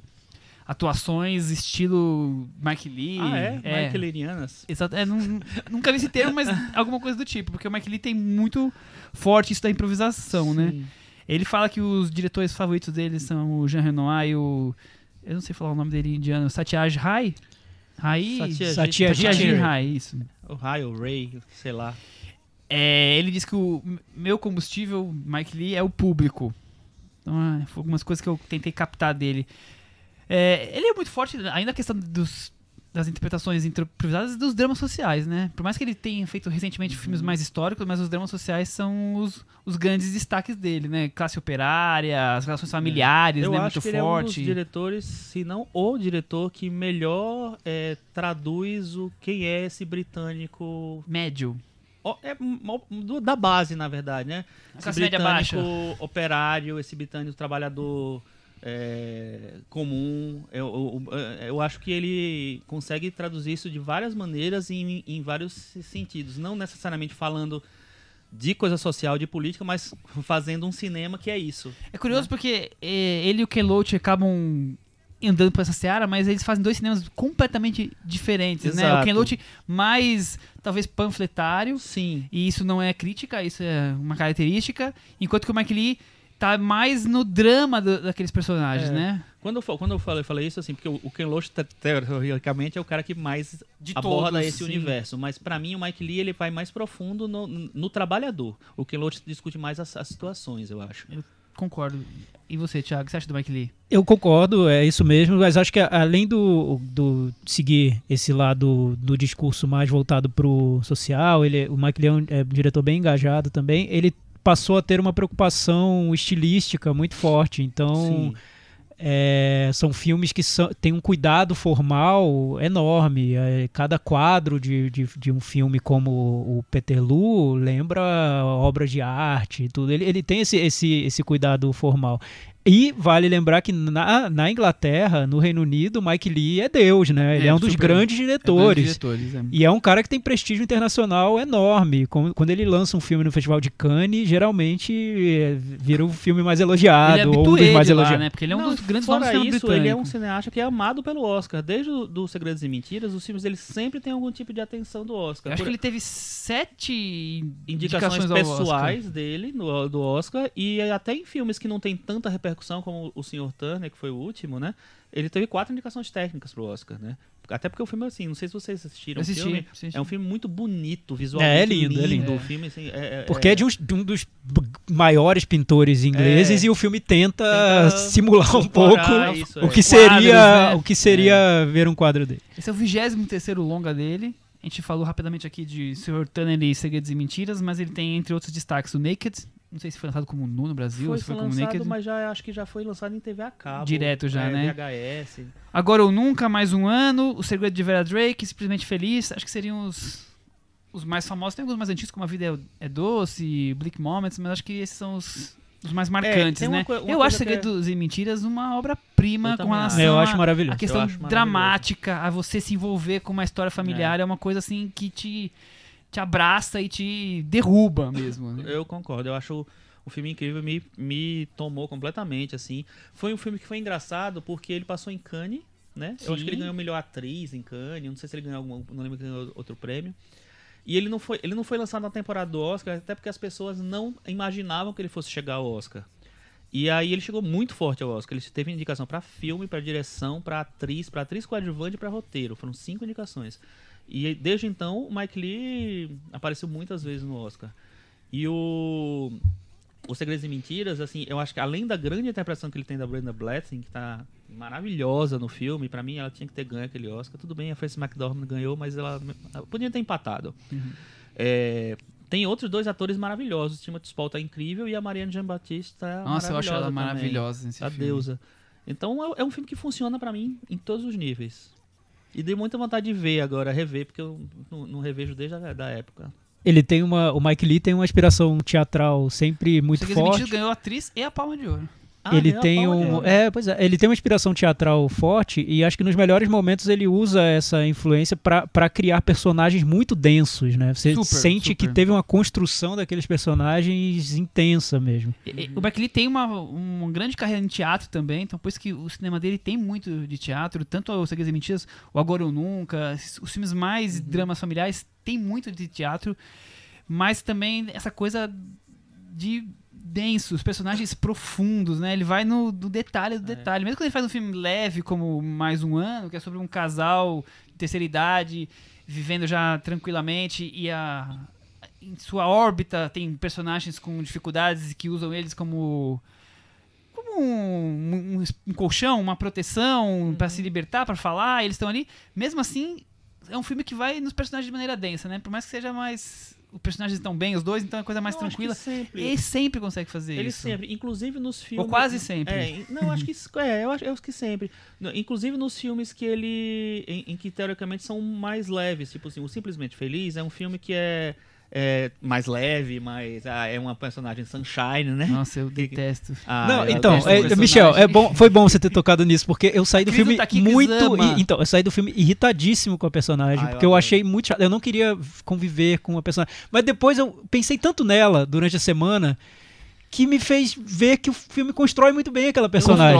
Constrói. Então é uma vantagem do filme. Me irritou de um jeito profundo, sabe? Nossa, foi ótimo. Eu odeio a personagem. Não, mas eu gosto muito. A Cris Ames que tá passando na Band, dublado, e eu tive que ver os últimos 15 minutos, porque ela falou, não, peraí, deixa eu ver. Eu gosto muito porque pra mim é uma personagem, tipo assim, que a reação dela pro mundo, ela só consegue filtrar o mundo pra ela através daquilo, sabe? Eu acho incrível, assim, eu acho super denso, assim. Mas o Mike Leigh tem um negócio interessante, assim, que o primeiro longa dele é de 71, que é o Bleak Moments, e depois ele foi fazer TV. Ele fez TV durante uns 15 anos ou mais, quase 20 anos, sei lá. Ele fez muita série, mas ele fez muitos telefilmes. Ele fez muito telefilme. Hard Labor, Nuts in May, tem uns Tem Uns vários. Ele 8, trabalhou até mais com ou o menos. Tim Roth nisso durante muitos anos, porque eu acho que tem uma cultura da televisão inglesa de fazer telefilmes, né, de criar telefilmes. Então ele foi trabalhar nisso e só em 88 que ele voltou pro Isso, cinema. ele ficou 27 anos mesmo. trabalhando com telefilmes ou séries, foi bastante, depois que ele voltou pro cinema. Vamos falar do filme então? Vamos falar Peter do filme, Lorre. então. Um pouco da história de massacre ocorrido em 1819 em Manchester, em prol da democracia, da reforma parlamentar e direito ao voto.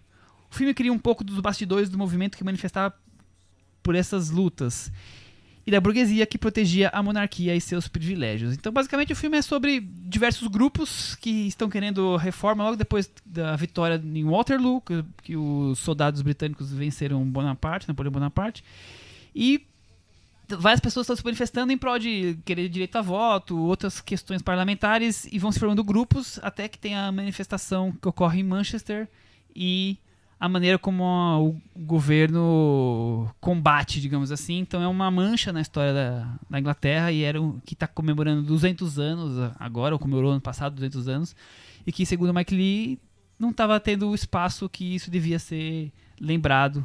Por isso que ele quis fazer o filme.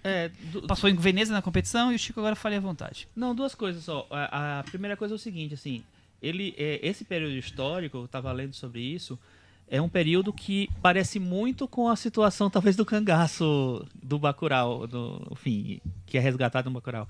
Que é o seguinte, era um momento em que as pessoas tinha muita fome, muita miséria, muita pobreza na Inglaterra, e naquela região de Manchester eles não tinham nem direito ao voto. Então, além de tudo, além da situação muito difícil para eles não podiam nem, ter algum tipo de representação. Então, é um levante popular, sem armas talvez. Pacífico, né? Mas muito generalizado. E a segunda coisa que eu só li depois que eu vi o filme, aí já vai ser um spoiler. Será que eu falo lá agora? Olha, já falando muito spoiler hoje. Pode, porque é um fato histórico, né? É um fato histórico, assim. É que eu tava lendo, imaginei, inclusive, assim, poxa, eu não sabia muito sobre a batalha. Eu fui o filme meio que aprendendo. Então, quando terminou, eu já imaginava que ia ter aquela cena lá com os jornalistas no final, que ia ter alguma coisa daquilo ali. E aí eu fui ler sobre isso. E aí o que eu achei? Que fosse uma batalha, um momento histórico que tivesse mudado para sempre as questões de luta trabalhista, de direitos e tal. E ele não fez absolutamente nada. Nem cosquinha. Ele não fez nada. Pelo contrário, teve uma como é que chama? Um endurecimento do governo britânico em relação a manifestações, a concentrações populares. E na questão trabalhista, assim, outras coisas apareceram depois e ele não avançou em nada. Alguma coisa, então, 13 anos depois foi ter a inclusive, primeira diz coisa. que hoje lá no lugar onde acontece, na Praça St. Peter. St. Peter e tal, tem só tipo um monumento lá e acabou. Bem simplesinho, né? Super simplesinho. Então, isso me chamou mais atenção ainda, porque não é que, pra mim, o Mike Leigh não estava celebrando um grande momento da história que mudou pra sempre. Assim. Ele estava resgatando um momento que foi totalmente esquecido. Exato. E aí, boa coincidência, ele tá sendo exibido no mesmo momento em que Bacurau tá em cartaz, porque eu acho que tem semelhanças entre os filmes. Tem muita gente falar desses dois filmes juntos. Tem muitas semelhanças. Essa questão do apagamento foi um caso apagado da história, né? O Mike Leigh, ele fala em entrevistas, eu li algumas, que ele não conseguia aprender detalhes sobre esse caso, porque nem ensinado na escola ele era. Mal era citado. Então, ele teve que ir atrás do caso, foi à praça lá onde a história aconteceu, ele viu que agora o ambiente histórico foi todo modificado, tem vários hotéis chiques ali na região, mas ele participou de uma espécie de memorial do caso, em que pessoas da cidade, 100 pessoas, se uniram para relembrar o massacre, e isso mexeu muito com ele, porque ele viu que era um caso, uma situação muito importante, que mostrava um momento grande de insatisfação popular, que teve várias repercussões históricas, não imediatas, como o Chico falou, mas que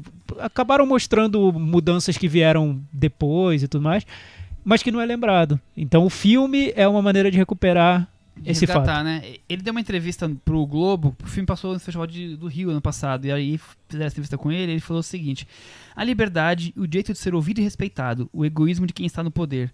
É um evento histórico que não tinha sido retratado no cinema até agora, após 200 anos, e me parece mais relevante do que nunca falar dele. Então é o que vocês Pois é, e aí, falaram por agora. coincidência, o filme teve uma repercussão pífia, né? Pífia, Eu acho que é o filme totalmente do Mike Leigh que menos repercutiu. Demorou pra estrear no mundialmente, Brasil. né? Mundialmente. Porque Demorou pra Porque o estrear Senhor no Terra nem Brasil. estreou no Brasil e o Mais Um Ano estreou com 4, 5 anos de diferença. Então o Brasil já não tá dando mas esse aí- espaço pra Mike, mas mundialmente ele foi Exato. ele foi E se você mal. lembrar que o Mr. Turner foi um dos filmes mais elogiados da edição do Festival de Cannes em que ele participou, né? Sim, O Peterloo passou em Veneza. na competição. Não repercutiu. Esquecido, sim. Eu acho que o grande problema disso, e que pra mim seja o mais problema do filme, é que o filme tem excesso de... Não é declarações, é de... Discursos.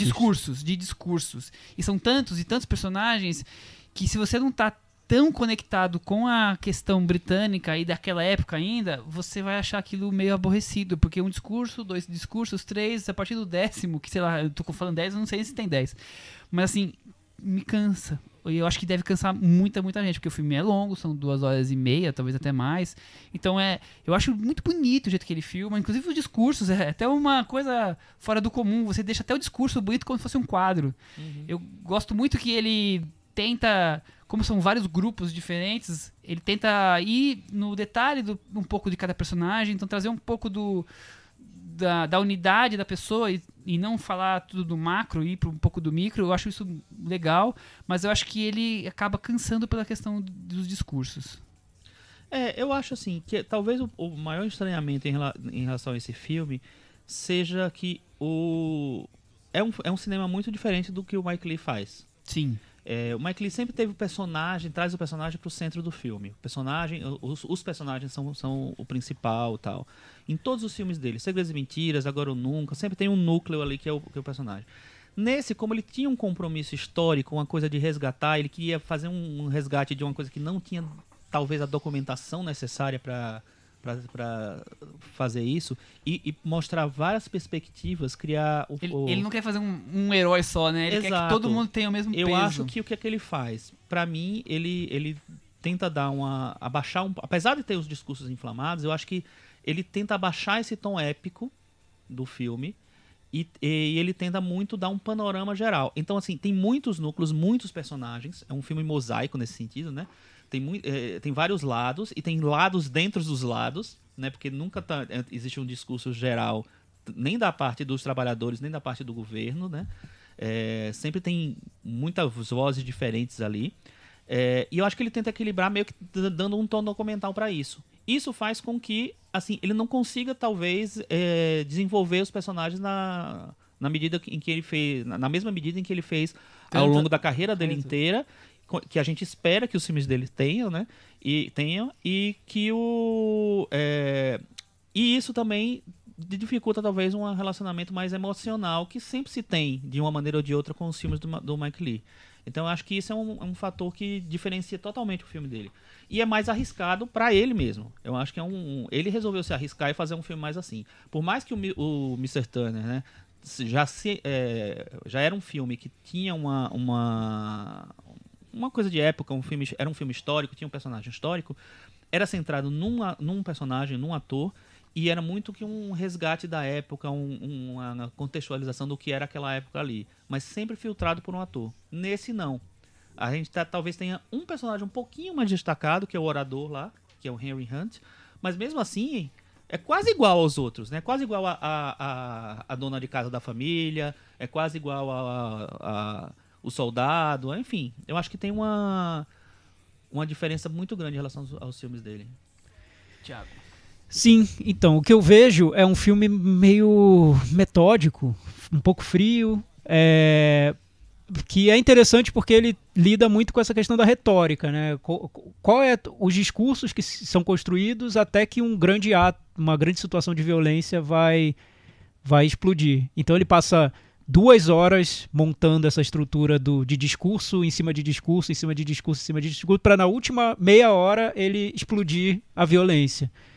E quando isso acontece, eu acho que o filme ele tem um conceito, uma ideia que eu acho que interessa muito para o momento que a gente está vivendo, que é mostrar que a violência tem um arcabouço de retórica ali, tem uma justificativa que se constrói, e o filme quer mostrar mais essa justificativa do que a própria violência.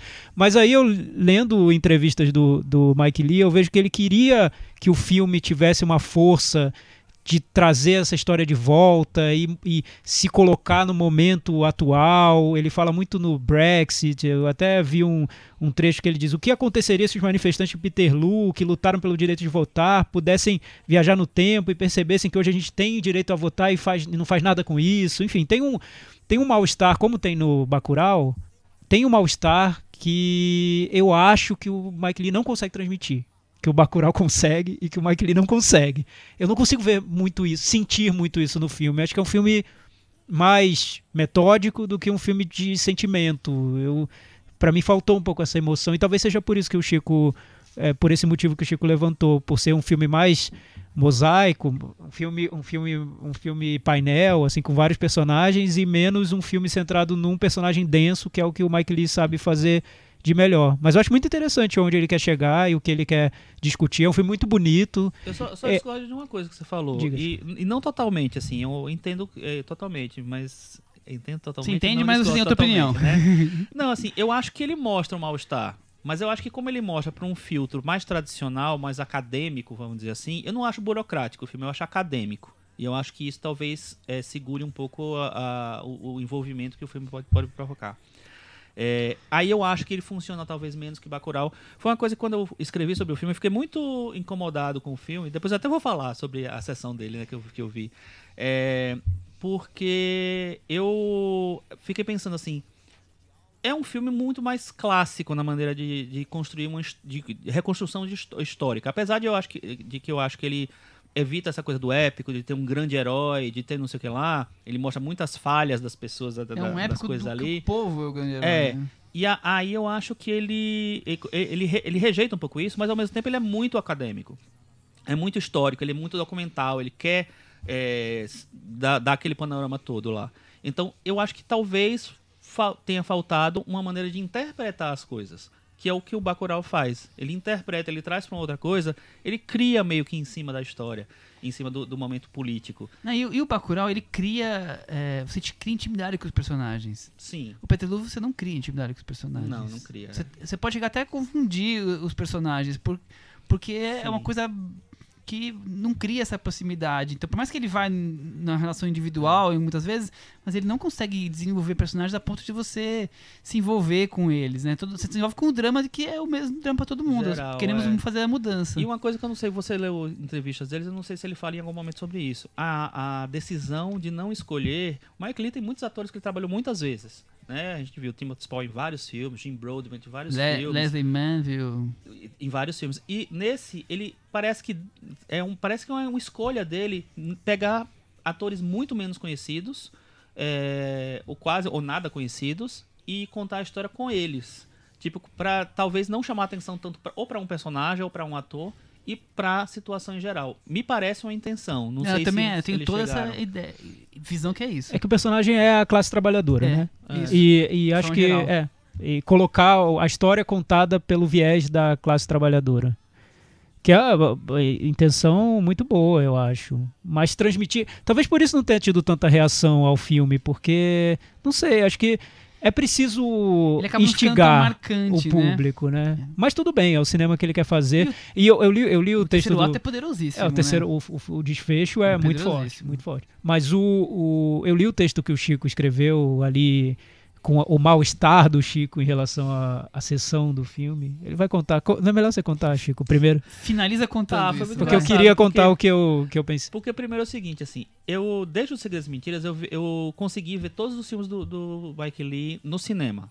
Inclusive os que não passaram em circuito, tipo o Career Girls, que passou na mostra como Garotos de Futuro em 99, primeira mostra que eu fui. Então eu consegui ver. E aí eu fui tentando manter essa tradição, porque é um cineasta que eu gosto. Não é dos meus favoritos, mas eu gosto muito dele, gosto muito de vários filmes dele. Então eu tentei ver. E eu vi o Mr. Turner, eu vi no Festival do Rio e tal. Esse filme passou no Festival do Rio no passado, eu cheguei aí, mas ele não passou nos dias que eu tava lá, então eu não consegui ver. Aí pensei, esse não vai ser o primeiro filme do Mike Leigh que eu não vou ver no cinema, porque, enfim, quero ver e tal, não sei o que lá. E aí terminou que o filme saiu... Foi lançado.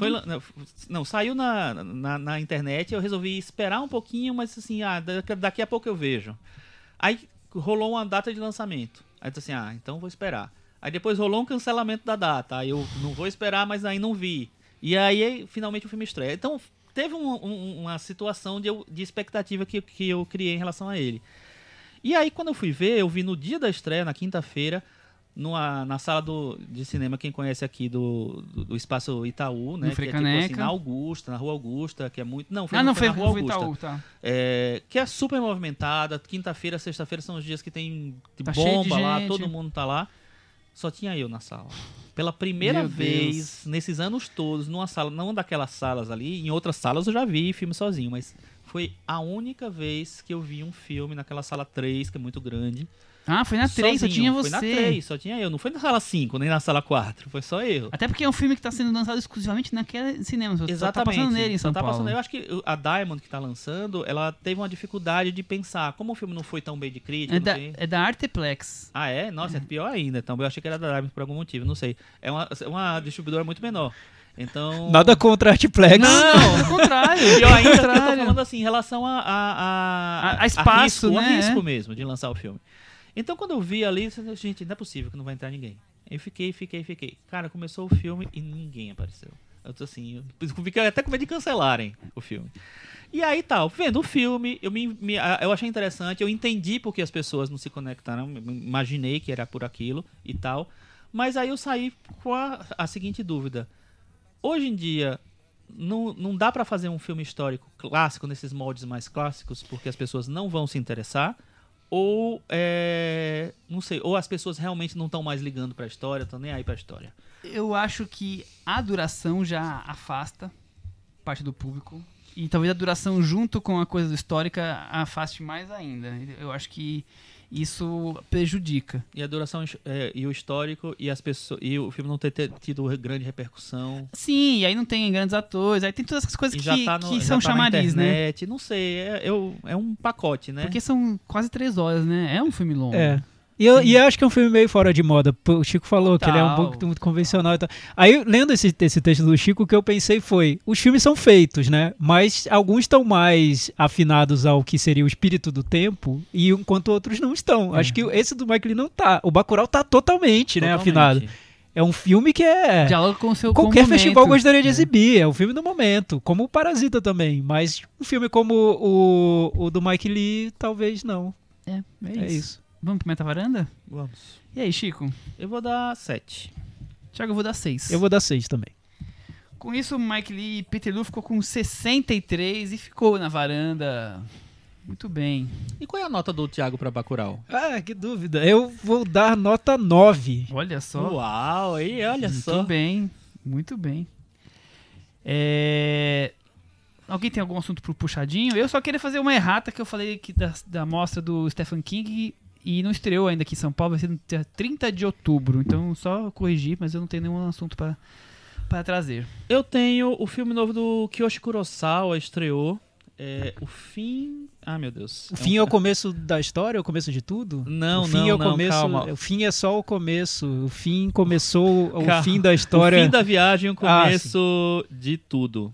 É um filme bem interessante porque é bem diferente do que dos filmes dele, no sentido de que não é um filme no Japão, é um filme sobre uma equipe de TV que vai fazer programas de TV no Uzbequistão, e aí tem aquele estranhamento em relação ao lugar. O que eu tava começando a achar que era uma visão meio caricata do país estrangeiro, da cultura diferente e tal, mas o filme ele vai me jogando para um outro lado. E é tipo assim, é como a história que você falou do Bacurau. Tipo assim, é você dizer assim, nossa, que pré-julgamento que eu tenho, né? Que coisa que eu tenho em relação a uma coisa que eu não conheço. Então, eu terminei achando o filme bem interessante, assim. E é bem diferente do cinema do Kiyoshi Kurosawa. Muita gente que viu gostou. Vale Eu super ainda a pena. Tô bem curioso pra ver. também Eu vou- tenho recomendação hoje, Opa. várias, mas eu vou selecionar uma porque a gente já estourou Já aqui estourou o 20 tempo, vezes e aí o semana tempo. que vem Tá você maior que o filme traz do Mike mais, Lee, tá. né? Enfim, Tá mal que o filme do do que Mike Lee. Bacurau. ninguém vai juntos. ouvir. Então, falando em quebra de preconceitos, em achar que vai ser muito ruim e se surpreender, Eu vi uma série da Netflix que eu assisti ao primeiro episódio por curiosidade, acabei vendo a série inteira de uma vez só, que é uma série brasileira chamada Sintonia. Não sei se já recomendaram aqui na varanda, Não acho que não. recomendaram. Né? Recomendaram em off aqui. Em off? Alguém veio e falou, uma Sintonia. acabou não falando. Então, eu vi de ontem pra hoje a série inteira, são 6 episódios. Ela é produzida pelo Condzilla, que é o Conrad Dantas, que é um dos maiores produtores de clipe de funk brasileiro. É o maior, sem dúvida. É o maior produtor de clipes de funk no Brasil. O canal de YouTube dele é o segundo maior canal do mundo. Mais de 50 milhões de inscritos. E a Netflix convidou para fazer uma série. Não sei se convidou, se ele fez e a Netflix comprou. É uma série ambientada na periferia de São Paulo. 3 personagens. Um é um funkeiro que está começando a carreira. O outro é os 3 são amigos. Então a outra é uma garota que está querendo já se tornar pastora de uma igreja, e o outro um cara que se envolve com tráfico e entra nesse mundo das drogas. Poderia ter sido super caricato, poderia ter sido amador, poderia ter sido cheio de clichês, não é nada disso. Me surpreendeu em vários níveis, mas principalmente nessa história de ver o Brasil que a gente não costuma ver na ficção. Nesse ponto ele me lembrou o filme No Coração do Mundo, que eu gostei muito, é um dos filmes brasileiros que eu mais gostei no ano. Aqui. Vou só ressaltar 2 pontos. Eu acho que ele mostra as religiões evangélicas de uma maneira muito diferente do que a gente vê nas nossas ficções, porque não tem tanto julgamento moral, é de uma maneira leve e positiva. E também ele vê esse mundo do tráfico na periferia como uma espécie de trabalho, é como se fosse uma firma, né? Então você trabalha para um chefe que te cobra muito, você tem obrigações que são terríveis, você está colocando ali sua rotina, é um estresse muito intenso todos os dias, enfim, uma situação que é normal, que a periferia normalizou por uma série de razões, enfim, de problemas sociais. A série mostra de uma maneira que me pareceu muito autêntica, então gostei muito. Eu acho que é uma das séries que realmente mais me surpreenderam nesse ano, Sintonia. Muito bom. Vamos para aquele momento então agora, Chico? Cantinho do ouvinte. Temos? Com o Thiago Faria. Temos hoje? Temos, podemos ser bem rapidinho. Então, porque a gente já teve tantas perguntas no nosso... Eu vou trazer o Alexandre Rodrigues Assunção, mandou um e-mail e falando sobre... Semana passada, lembrando que nós falamos sobre It 2, capítulo 2. Adaptações dos livros de Stephen King para o cinema vêm ocorrendo há décadas, umas bem-sucedidas, outras nem tanto. Suas histórias são interessantes, mas podem ser difíceis de serem transportadas ao mundo cinematográfico. Ele fala aqui, isso é o caso do It. Comenta aqui, o primeiro explora o medo, tanto do sobrenatural como do real. Deixa eu tentar achar alguma coisa que a gente possa discutir. Criaturas monstruosas apelam para uma ameaça épica, que acaba por piorar o que poderia render momentos de tensão e mais terror psicológico, meio que esquecidos neste filme. Em resumo, ele diz que o palhaço diabólico do filme tem poucas cenas, que apesar de assustadoras, cedem para a opção de assustar o espectador pelo jeito mais fácil, prejudicando a experiência de terror que a história promete. Lá no nosso... A gente falou um pouco sobre isso, né, Chico? Desculpa te cortar, Thiago. Que acabava aparecendo... O palhaço aparecia poucas vezes. Eu pessoalmente levantei isso, né? Que o palhaço aparecia pouco. Tinha muito mais desenvolvimento dos personagens e dos medos deles, claro, mas que o personagem em si aparecia poucas vezes. Se você falou que teve muitos sustos, eu já falei que não tive tantos, então o Alexandre concordou vezes, um pouco. São marcantes. Mas quando entra no buraco lá, aparece bastante. Aí né? bastante. Opa, um spoiler aí, eu não vi ainda o filme, mas temos um buraco, uma entrada no buraco. O Lelo Lopes. Achei It capítulo 2 bem decepcionante, os dramas e medos dos personagens adultos nunca são desenvolvidos, mas o que mais me incomodou foi que nos momentos de terror o filme me lembrou os piores momentos das sequências de A Hora do Pesadelo, não por acaso explicitamente referenciada no final. Então parece que o It, daqui no nosso Varanda Verso, ele não agradou, né? Pouca gente agradou. Pra mim foi super curioso ouvir o episódio passado, porque o Chico fez referências a mim, eu tava presente de alguma maneira, então eu ficava respondendo, ouvindo, assim. Cópia de Stranger Things, sim! Enfim, foi curioso. Podemos encerrar? Podemos. Até semana que vem. Tchau. Tchau.